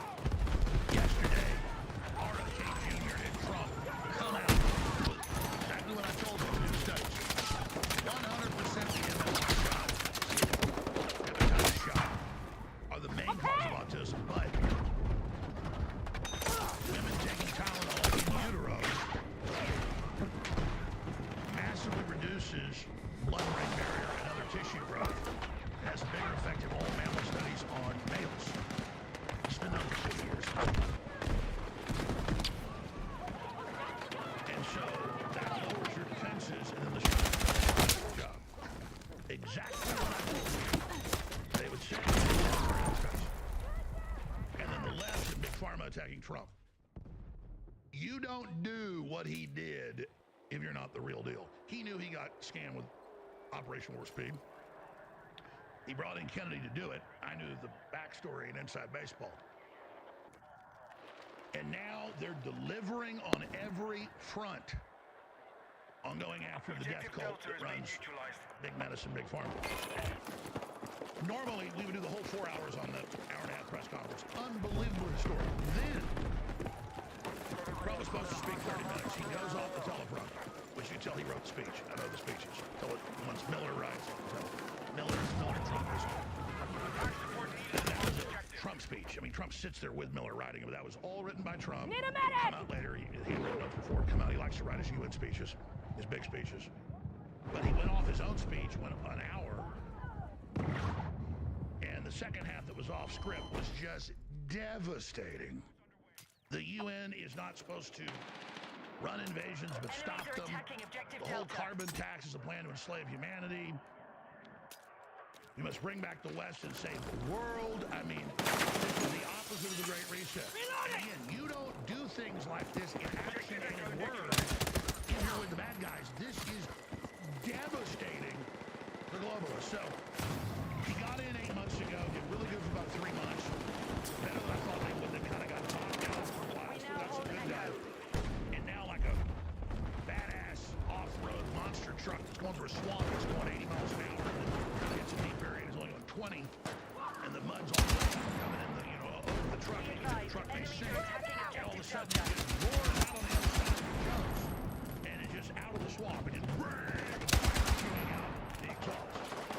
I mean, that's all like, he races in the swamp, dominating, kind of disappears a little bit. All of a sudden, fire shooting out. I mean, I'm like in ecstasy right now. And the actions, of course he can fire the heads of federal agencies. Of course the federal agencies aren't a fourth branch of government. Of course the Supreme Court ruled in his favor. It's constitutional. It's on his face. Prima facie, to use the Latin. So then there's that. And then the Justice Department officially launches an investigation, criminal investigation. The enemy has secured full objectives. My crew, operation of my family. And we have... Holy listen, they got sloppy here. We have... We'll be right back, ladies and gentlemen. Stay with us. I'm Alex Jones. Share the live feeds now. Not only is the UN not solving the problems it should, too often, it's actually creating new problems for us to solve. The best example is the #1 political issue of our time, the crisis of uncontrolled migration. It's uncontrolled. Your countries are being ruined. The United Nations is funding an assault on Western countries and their borders. In 2024, the UN budgeted $372 million in cash assistance to support an estimated 624,000 migrants journeying into the United States. Think of that. The UN is supporting people that are illegally coming into the United States, and then we have to get them out. The UN also provided food, shelter, transportation, and debit cards to illegal aliens. Can you believe that? On the way to infiltrate our southern border.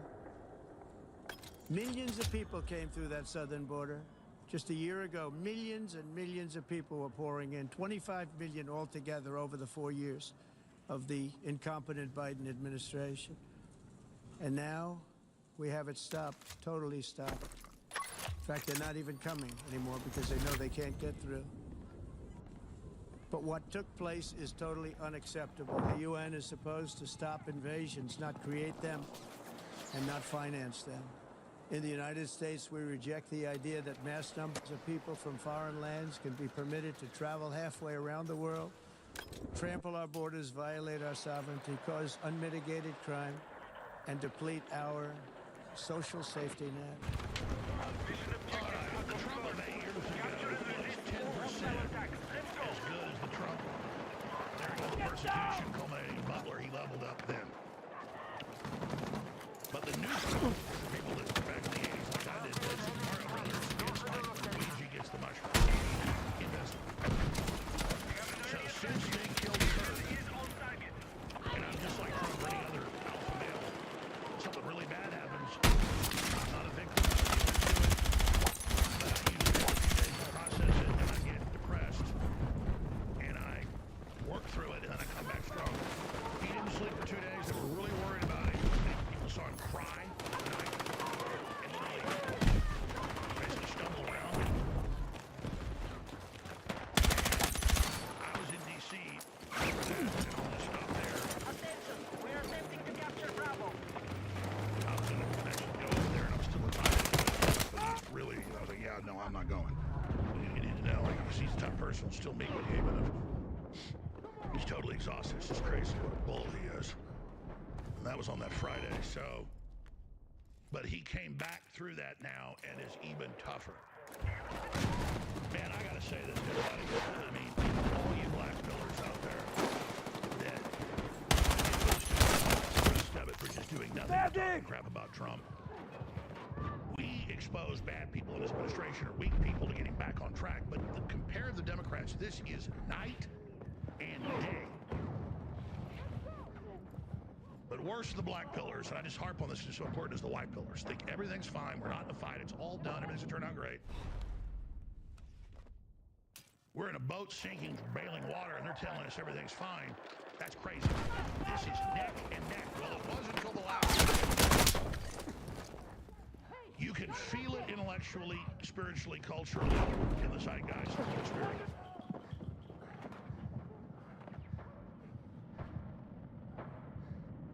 I have never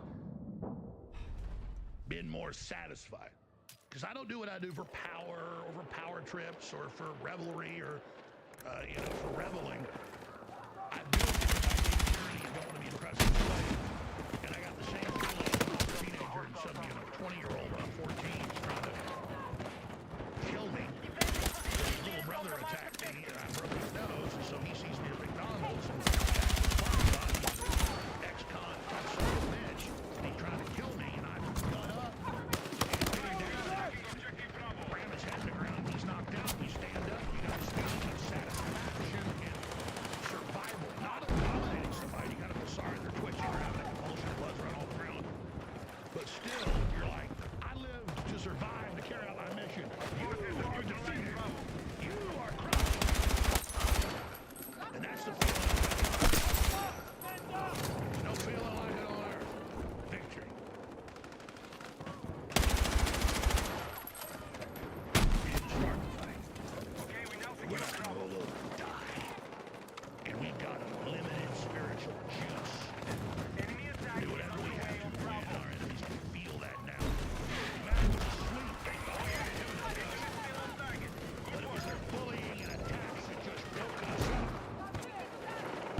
your plan, and you want to cut all our sons' penises off. We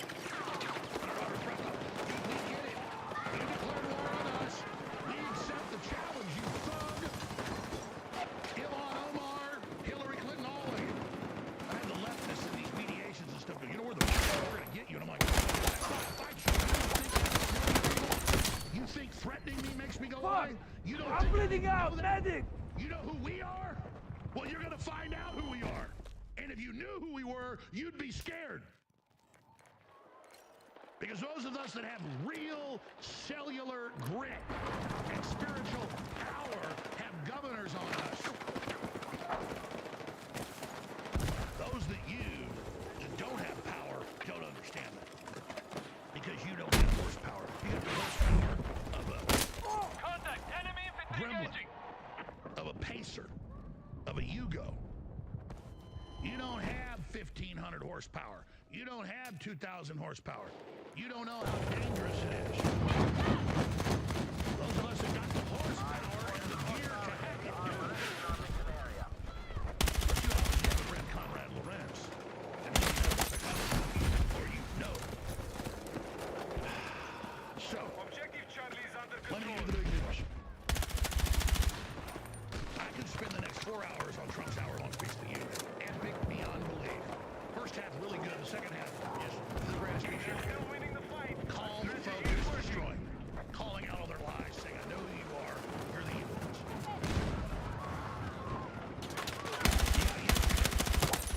I predicted every bit of it because I know the studies. I already know read Kennedy's books and knew before he wrote the books. He did a better job than I did. They might take it away. But they improved on it. Just like aspartame the same year. They couldn't believe it. It eats your liver. When you take it, when you're having a baby, when a woman's pregnant, it literally blocks all sorts of cells. It kills the brain. The reason it kills pain is it shuts things down. It destroys the blood-brain barrier while it's growing.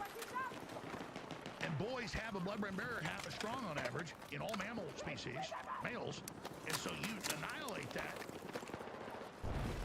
And then you give them poison shots that go to the blood-brain barrier, it's bye-bye. And I said, it's a cocktail. And then they give the babies Tylenol all the time for fevers. Tylenol, I mean, my dad's a physician. When I was a kid, he was like, it's a magic drug, it's really toxic. You only want to take it if you have 104 fever. It's really bad for your liver and bad for your brain. That's why it's one of the main reasons Alzheimer's is triple overdose. 50 years ago, that's actually higher than that. It's quadruple. I mean, Tylenol is...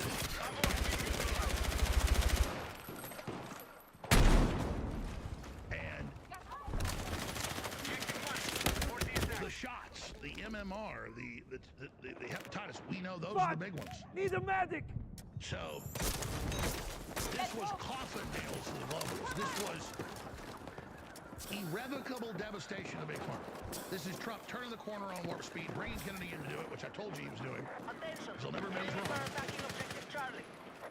Because he knows they'll use it against him, but this is his pivot. And now you see it being delivered. They banned all the new mRNAs. They've taken away their liability protection. They banned all the mercury, that's all the other shots. They're admitting that Big Pharma's losing $40 billion so far. They're in total panic mode. They have riots going on inside HHS and CDC, and memos coming out from Big Pharma. We got to get rid of Kennedy, and they will try to kill Kennedy. The man is an absolute dyed-in-the-wool saint, a real man, the real deal, a little warrior given to us by God in the flesh. Did you say a prayer for him? His father, murder his uncle. They got the right stuff. They're not perfect, but they don't want to kill their fellow Americans or anybody else. Trump has declared war on the Federal Reserve and has kicked out their board members and now has them doing it himself. That's never happened in 12 years since the Federal Reserve was set up. Google's law firm said we were wrong to censor everybody. Everybody can come back to YouTube. We're going to test it and see. But in a letter to Jim Jordan, because they caught him in the illegal weaponization, that's Ed Martin. I mean, it goes on and on and on. And then you got the Charlie Kirk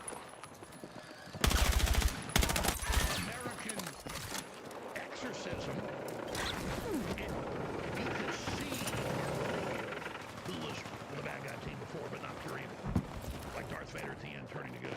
You can see them all. The Holy Spirit, not as emotionally, and then the 100,000 inside, 100,000 all together, our will coming back, our spirit coming back. Then the cynics, it's a political thing, it's not real. Real. I told you on air 27 years ago. But I only know about 3 or 4 years. I've told this story probably 500 times till your ears bleed. I had a radio show, started getting syndicated. So I went out and got syndicated. I sound like I paid to syndicate it myself. Osage picked it up. Syndicated myself. Need some fucking rounds here. TV show, I went at 9 o'clock at night. Waterloo Ice House, there's no one's in there. Chicken fried steak, green beans and salad, nice tea. Nice tea, not the 70s. And during that heat, all of a sudden I felt this spirit flame, which I never felt like before. I was like, ooh, the electricity is like, and it was, here's what you've done wrong, but you said it right. I've been touched about 5 years before, turned away from my wickedness. I murdered my own children. I didn't understand it, but I've done worse than people did. An abortion. And you haven't done that now in 5 years. I got the enemy inside. Do you want this mission? We're going to show you the different possible future. You man can decide. It goes from this to this. Some Syrians killed. Are you ready? I was shown that. It's instant download. That's yes. It's like a commission in the military. We just imitate the way God and the universe operates down here.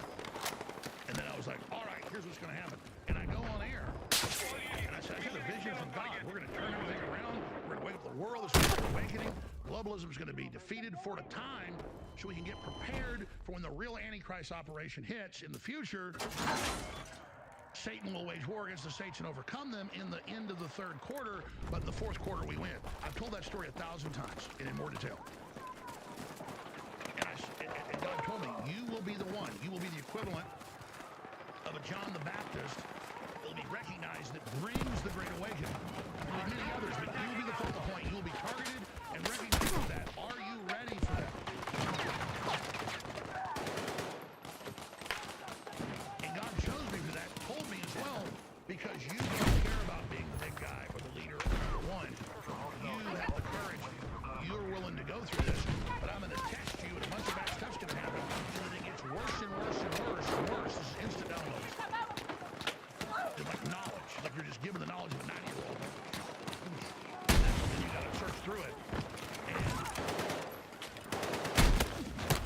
all this bad stuff is going to happen to you is show that as it gets worse and worse and worse, it'll mean nothing to you. And about the time it's ready for you to do your real operations, which by design will mean you'll be to this.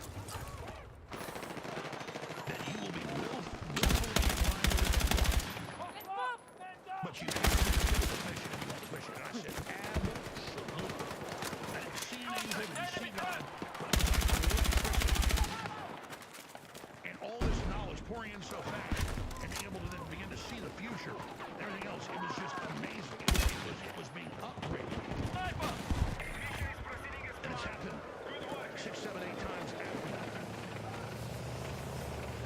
But as Mike Tyson said, when God favors you, the devil favors you, the temptation gets exponentially worse. And when I pray, it's just God, tell me what to do, completely take me over. I know I've got to do it. I know I'm not a robot, but just take me over. And please take the temptation away. Please turn down the devil channel. Because the problem is, the more you're tuned into God, the more you're first connected, it's a receiver, and then the devil channel is just like, oh my goodness. Can you turn this on?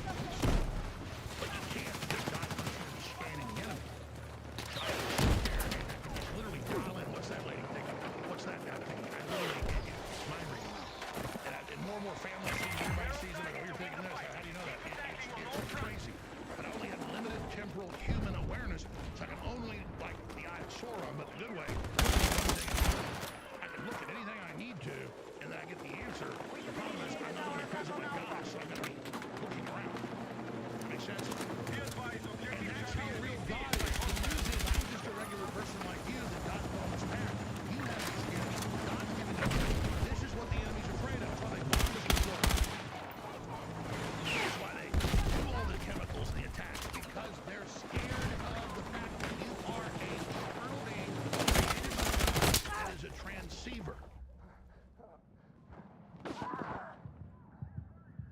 You receive and you transmit.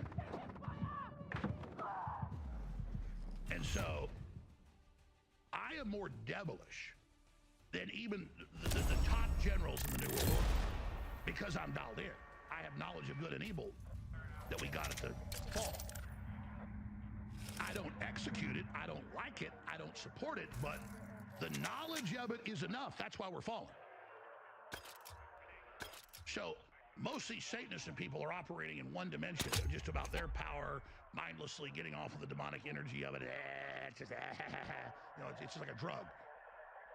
But then you get others that do a thing, they're managing the devil, and they're actually in charge, and they know how to control the forces and the balance and all the rest of it. But the higher up ones have just dialed into this and submitted to it and are servants of Satan.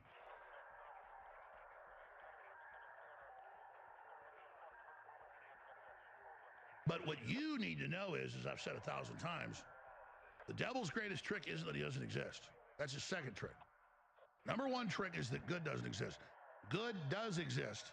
And there's a fight in all our hearts and souls and minds on which side you choose. And I know you get guilty. I know you get upset the fact that you can pick up the dark energy. You can dial in. You have these thoughts that aren't yours. And you feel ashamed that you can even think that. No, that's what free will is. God allows the devil to be the tester. And you can say, the Satanists always say, your God's a sadist. He allows all this. We're going to end free will and blah, blah, create a utopia. Yeah, right. No. You create a new entity that will now be eternal and has free will. You must give it free will. And you must allow this child of God to be sent out in the world. And those of you that say that's sadistic, well, did you have children? Because when you have a child, they're going to be born, they're going to live, they're going to go through experiences, and they're going to physically in this dimension die. So did you murder your child by having them? No. Are you a sadist? No. It's a compendium. God made us. It's the adventure. It's beautiful. It's wonderful. It's perfect. It's what it is. But God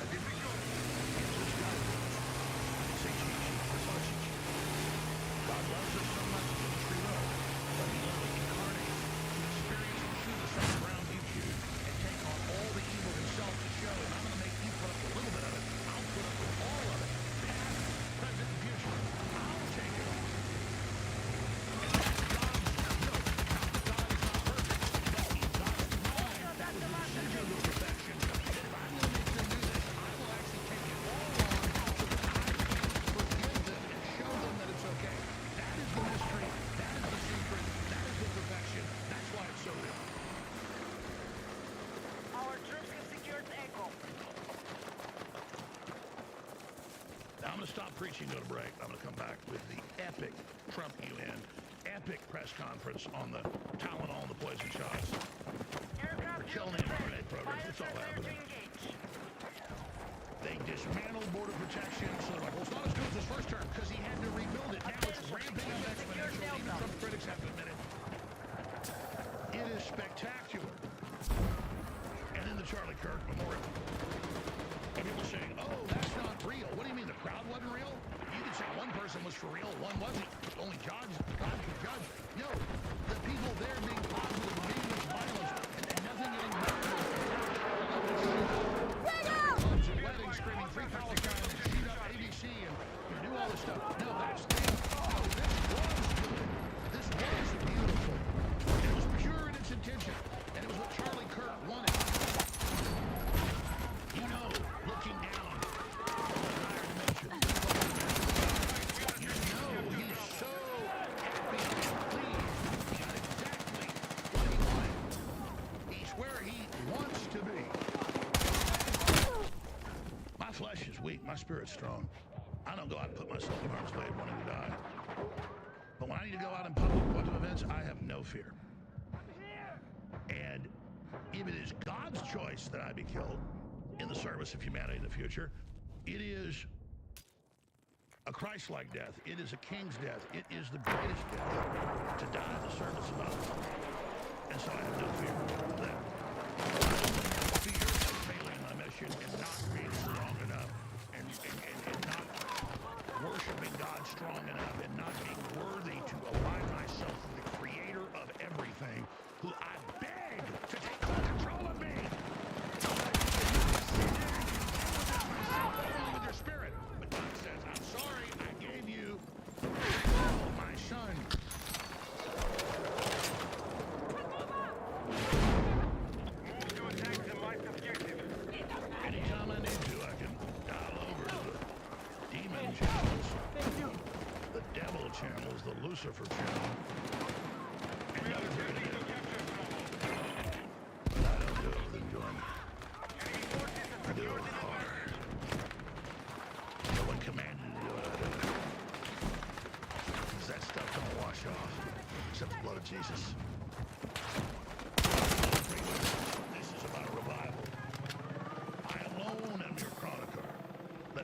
you of the days of great adventure.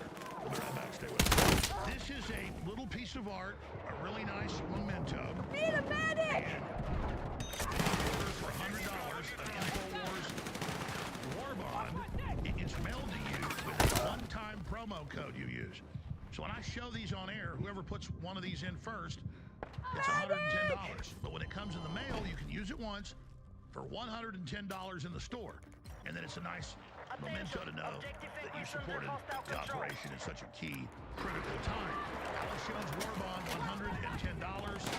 Redeem your $110 War Bond right now. Below at checkout, and pay for your purchase, and then you get to keep the War Bond to hang on the wall. Nice little memento. Your Alex Jones War Bonds right now. You have 1, 2, 3, 4, 5, 6, 7. So $770 right here. Whoever watching live puts in one of these codes first, you get $110 to spend in the store. Everybody else, they also make great gifts. You can also watch the show at YellowstoneStore.com. There's a listen live area right there. Streams, theAlexJonesStore.com. And even if the globals are successful and shutting down InfoWars, which they're not going to be, I believe, in a celebration of the Alex Jones Store officially being open for business for 1 year, we're launching the Life is Fire with Its Beauty 1-year anniversary fundraiser sale. For this week only, all shirts and hats are just $25, not $35. Plus, we're giving everyone a free $11 to spend on the store this week at checkout. And it doesn't stop there. All orders of Ultimate Burn Incredible Natural Weight Loss Formula, 50% off to celebrate the fire of liberty burning in the heart of every InfoWar. Be the reason, as Chase Geiser says, we will always be on the air, not humbly, respectfully. Thank you for all of your support. Everything is proceeding as God has told it. President Trump has officially declared with an executive order last night, Antifa, a transnational terrorist organization directed by the Soros Center. You see what happens to those people, and they are terrorists. There's so much good in the lights on the track. And again, something criticize black voters because I hate you. A lot of you are obviously paid to do it. It's fine to criticize bad things Trump does, keep them on the straight and narrow. That's good. But the incessant, exaggerated fighting and bitching and all of this is going to get civilization to collapse. Do you understand what the Great Reset means, boys and girls? To end the carrying capacity of the planet, to reduce the population to 500 million people. That's not just on the Georgia Guidestones that somebody blew up.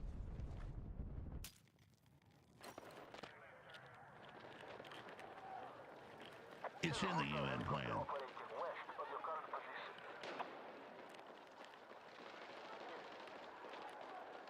So, we got that coming up. Also, InfoWars.com. The DOJ Task Force on Government Organization Against the American People launches investigation of the Democratic Party directing illegal lawfare against Alex Jones and influence. And there's a lot coming down. So there's a lot that haven't even released that. But there I am acting crazy with the Georgia Guidestones. What a classic report. Right away! Part where I so there's a nice white horse there. The one that sat upon it was named Death. I just showed the part of the MRI. So we got that coming up, but in the last 30 minutes of the broadcast today at 2:30, we had a guest on. I'm going to move it tomorrow. I'm going to air the last half of Trump's speech to the UN, where he declared war on their tyranny, so they're purposely invading the West, replacement migration, carbon taxes to collapse society, that they're willfully destroying their people, that they're the enemy, that Europe should free itself. I mean, it's all true. And it's irrevocable to them waking up the public and energizing the resistance. I mean, this is just fantastic. So right before I went live here today, 36 minutes ago, I was on with Steve Bannon right up until the show. Here's the first part where we talk about the speech like 60 seconds after it ended. Actually, Bannon went right in as it ended, not even 60 seconds. And then I literally told him before we went live, I said, let's not even cover my story. It's important. He goes, no, it's about going on offense, because he knows people involved. And he said, this is really good. So I said, fine. But it's a historic moment. We are on offense. You can mark the last 3 days as when it happened. But today at the UN, mark it. Tuesday, September 23rd, 2025, is when Trump threw down the gauntlet and declared war on the globalists to their faces and said, I know who you are. As Steve Bannon said, it's like Christ going into the temple of the money changers and beating them with a whip. This is it. Here it is. Here's our breakdown. On behalf of the Assembly, I wish to thank the President of the United States.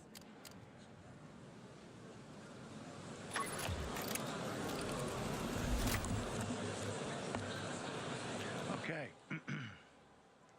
Let's say that was not a wildly enthusiastic applause, and after her announcement, no applause. President of the United States, I don't think I've ever seen a harder throwdown in my life with the work of the United Nations. President Trump really went in. And if you look at it over the last 3 days, the fiery speech he gave at Charlie Kirk's memorial service, or the remarks he gave at Charlie Kirk's memorial service yesterday in the Roosevelt Room, with really an off-the-chain, full frontal attack on Big Pharma, and then you go to today at the United Nations, just out and out, right up in your grill. Of course, there's a few sidebars to Lula and those things like that, but that's the noise, not the signal. Let's go. We've got Alex Jones. We got some breaking news, but Alex first. I got to ask your assessment and observations as the president leaves. We get the question from the president. Let's also put it up there. Alex Jones, your thoughts about the president and the United Nations, sir? Well, you texted me this morning. You were talking about the broadcast. You said we are on offense. Full speed, sitting here waiting. Good fucking job. Keep it up. The second half. Get down. Relaunch of the West. Population, Agenda 2030, collapse program. This was a total indictment of the Great Reset, climate change fraud, globalist, the UN, but also the answer to it in relaunching the Renaissance, relaunching the revival of a pro-human future that flies in the face of the globalist. And so it's not enough to oppose. He is actually executing everything it takes with industry and military and culture, getting us to not have a broken will, to be demoralized.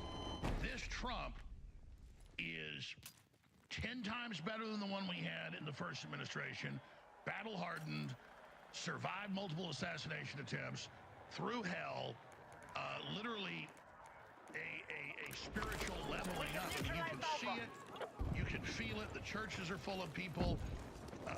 The Kirk murder, the left celebration. We are accelerating now into offense, and you can feel it, and you can see it, and it is so exciting. And you can see the demoralization of Hakeem Jeffries here in the U.S., the Democrat leader, the UN people, the unelected World Commission.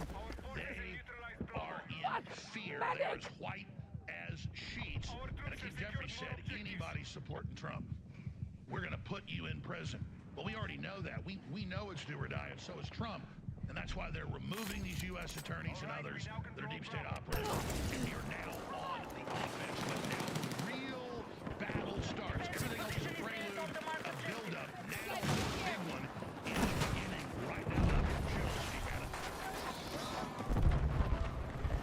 Alex, first of all, I know you got a show to do, but I'd like to hold you. I got all the time you need. I know you got a lot to cover. I can't believe I'm...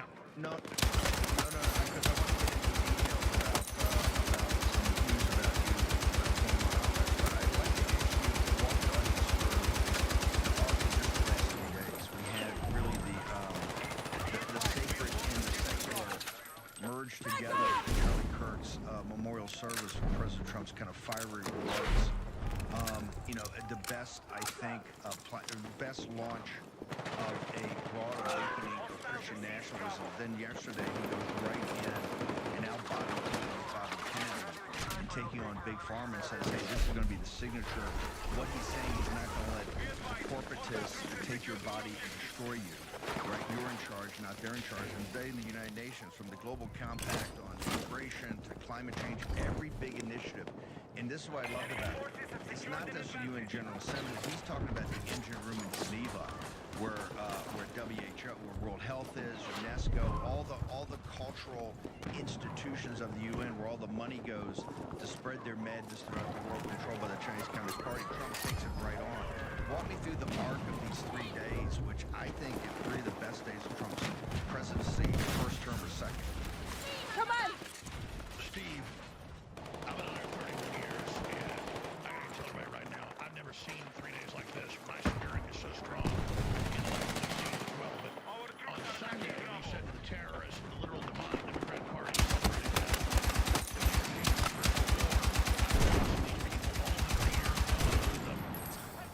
Rubio, you could see, was lit up like an evangelist. He was real. He wasn't just paying lip service to Christians and Catholics. Erica Kirk, everyone was on fire. Elon and Trump coming back together. All of it was so real, and that was putting the devil and the Democrats on notice that we know it's a spiritual battle and your intimidation isn't going to work. Trump shoots up 10 points all-time high. That's the main reason that people get it. Then, they arrest Big Pharma. Bill Gates' world's armaments weaponized so much of our medical systems, and he goes in even more hardcore than Kennedy and says, no, it's the multiple sclerosis studies show, the MMR, measles, mumps, rubella, the hepatitis. Then he goes in on it attacks your brain, attacks your liver. It is works really great because it's super powerful, but it literally stops development in the fetus, including in the brain. That was done 35 years ago. So finally, and he said, reporters are like, listen, that's the establishment. We all know we were 1 in 50,000, now we're 1 in 33, 1 in 13 in California, same thing in South Korea. We're done. We're getting off the death cult. So he put the whole Fauci, Gates, New World Order death cult on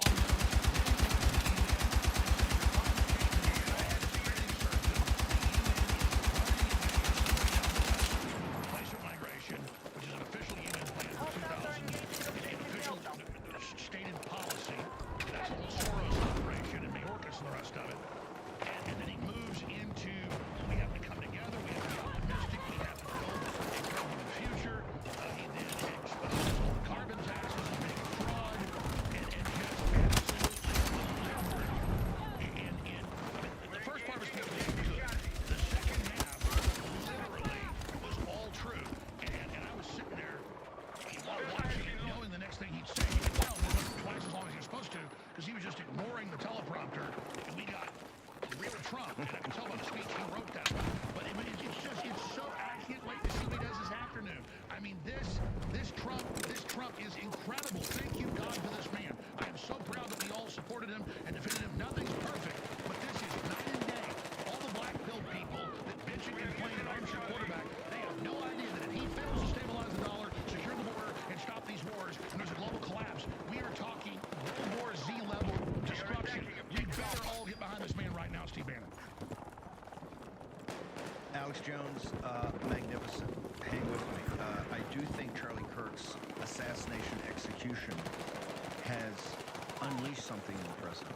It's extraordinary. Maybe about time on Earth. I'm telling you, absolutely extraordinary. And you're 100% correct. He went twice as long because the second part of that pivot was absolutely, Alex nailed it. He put him on notice. This is like Christ going into the temple, putting him on notice. I know who you are, I know what you've done. It is evil and it's wrong, and I'm stopping it. The President of the United States throws down as hard as you can possibly throw down. Oh, and by the way, last night he went in and signed the EO on Antifa as a terrorist organization. Short break. You pray to God for deliverance, and God gives you the people, though imperfect, to do it, and you then say it's not real. Don't take a gift from God and piss on it. Don't be a horse that's brought to water and doesn't drink. Doesn't mean you mindlessly white pills pour everything. No, you have to see where we move the needle. It's violently against the enemy. Everything God told me 27 years ago is happening. It's crazy. Hostiles are attacking objective Echo. It's absolutely wild. And I got so much data in that vision, that download, that whenever I need the information, I can just go back to that moment, remember, because I didn't understand at the time, and I can access it. It's all there, like a total library.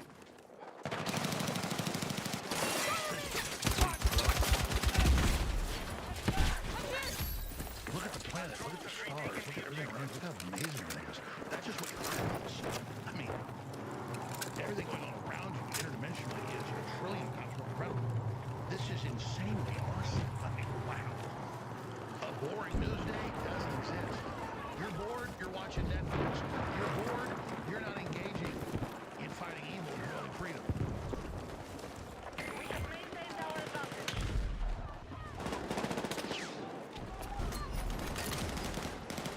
Thomas Jefferson wrote the animating contest of liberty. This is it. I have top MMA fighters.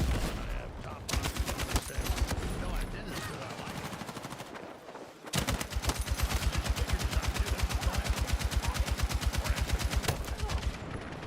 You're not supposed to just jellyfish around all day like people on a cruise ship in Bali.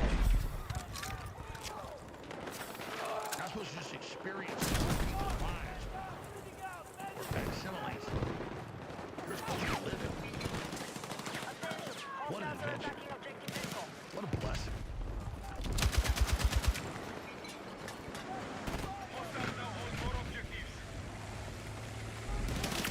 Now I want to get into more of the UN speech and the key clips we've got. And by the way, this tiny crew has done, I don't know how they do it. I mean, they have it already all clipped out, his speech. They've got yesterday's speech clipped out. It's so epic for exposing Tylenol and poison shots. That binary cocktail weapon that I told you what you would hear. People are like, oh, how do you know? You don't know. Yeah, I'm just Johnny come lately. I just fell off a turnip truck yesterday. What do I know? What do I know? I just have hundreds of governments listening right now. They fed all my shows through Pentagon AI. I got this about a month ago for the Pentagon. They war game it. They want to know why the Democrats was first.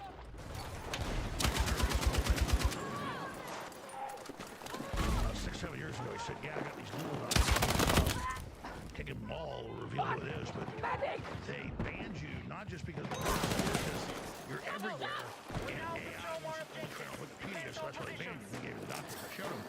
I said, me? Listen, you were the most prolific show in the world. And now I talk to the Pentagon, and so they're running models where they have large shows, large broadcasts, into the AI and see what's most accurate, and they came back and said, your broadcast of everything we fed through it, the AI is the most accurate predictor of the future.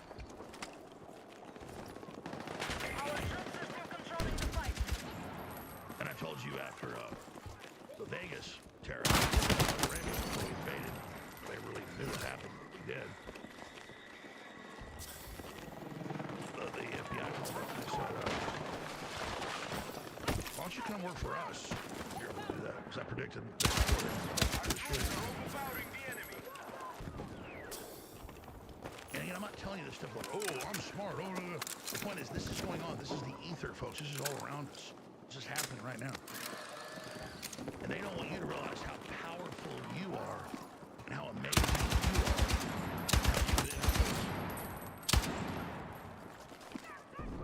With the universe. I realize this isn't the hat.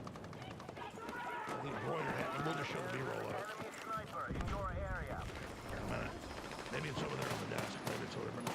Maybe you can bring it to me, but it doesn't matter.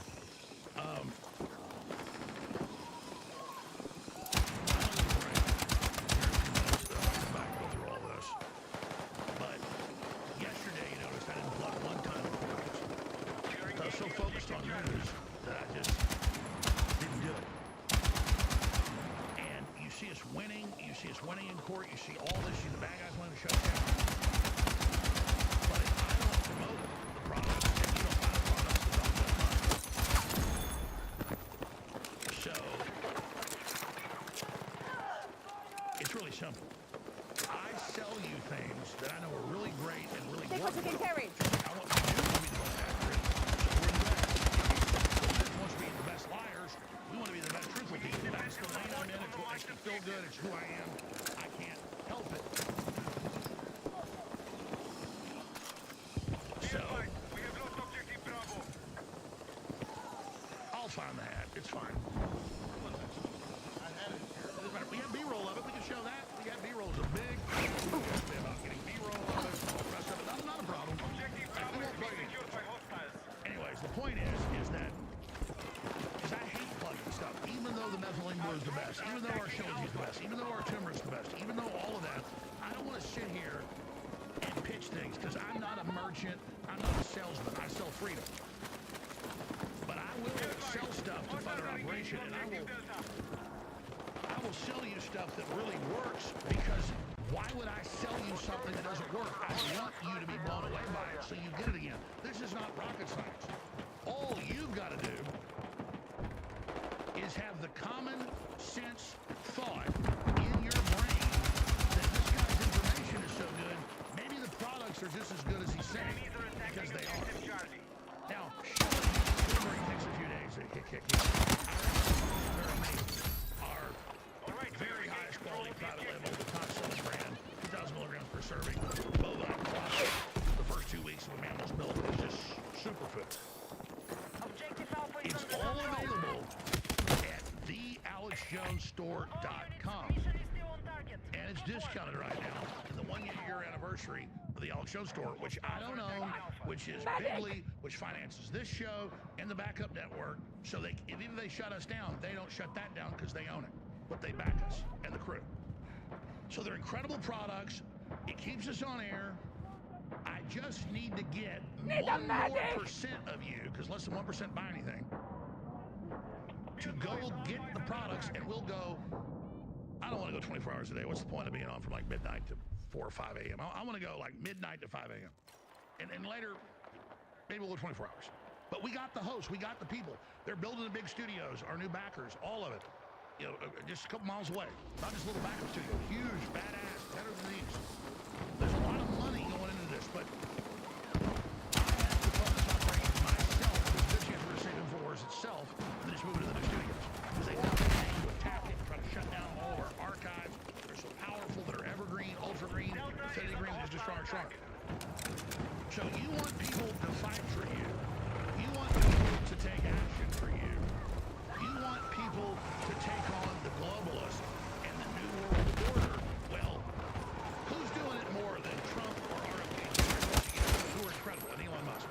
And I'm so glad they're on even a next level than me. But I'm down here putting the info out, very critical in the talking points and the research and the truth that feeds up.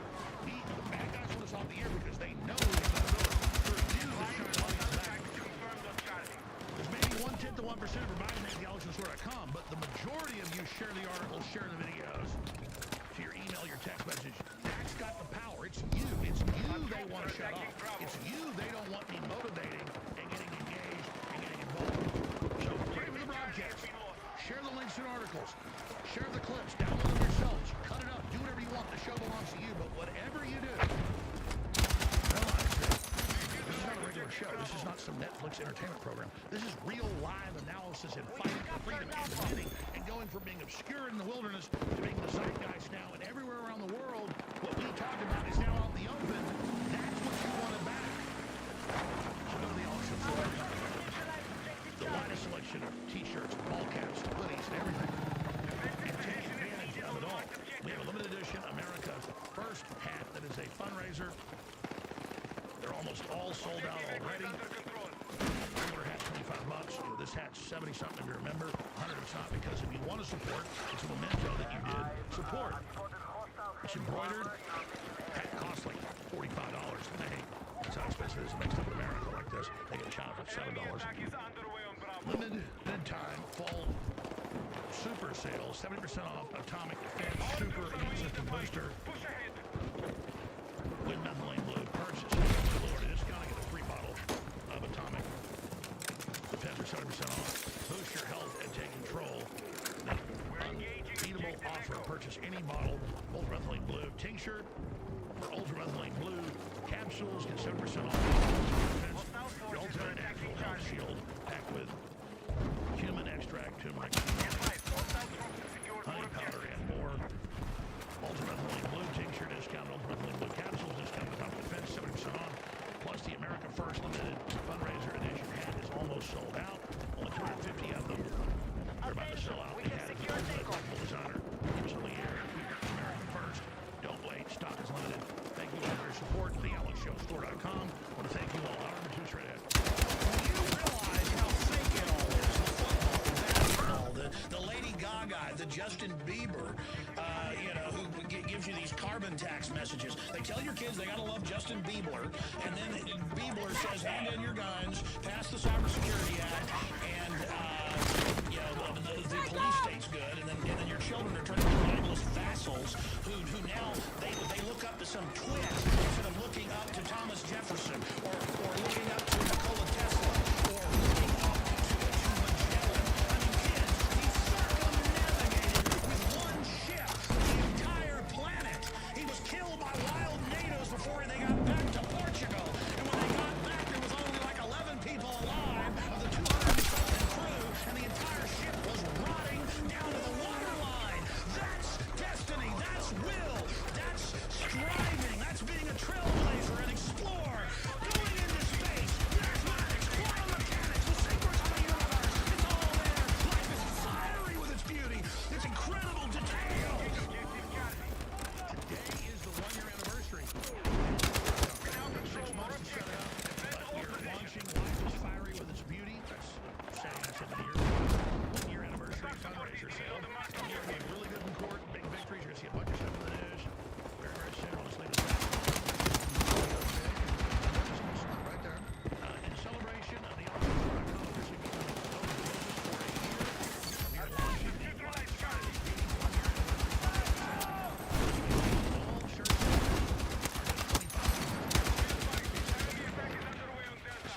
25.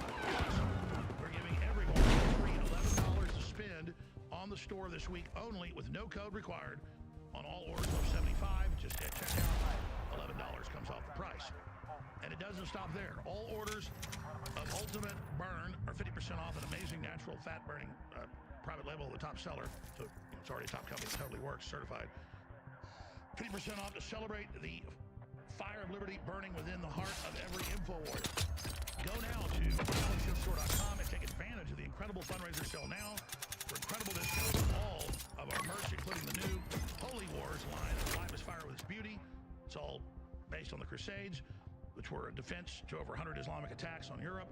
If you don't go now, you won't be able to use the free $11 we are offering this week only, and you may miss out on the Ultimate Burn, which is about to sell out. Life is Fire with its beauty one-year anniversary fundraiser sale to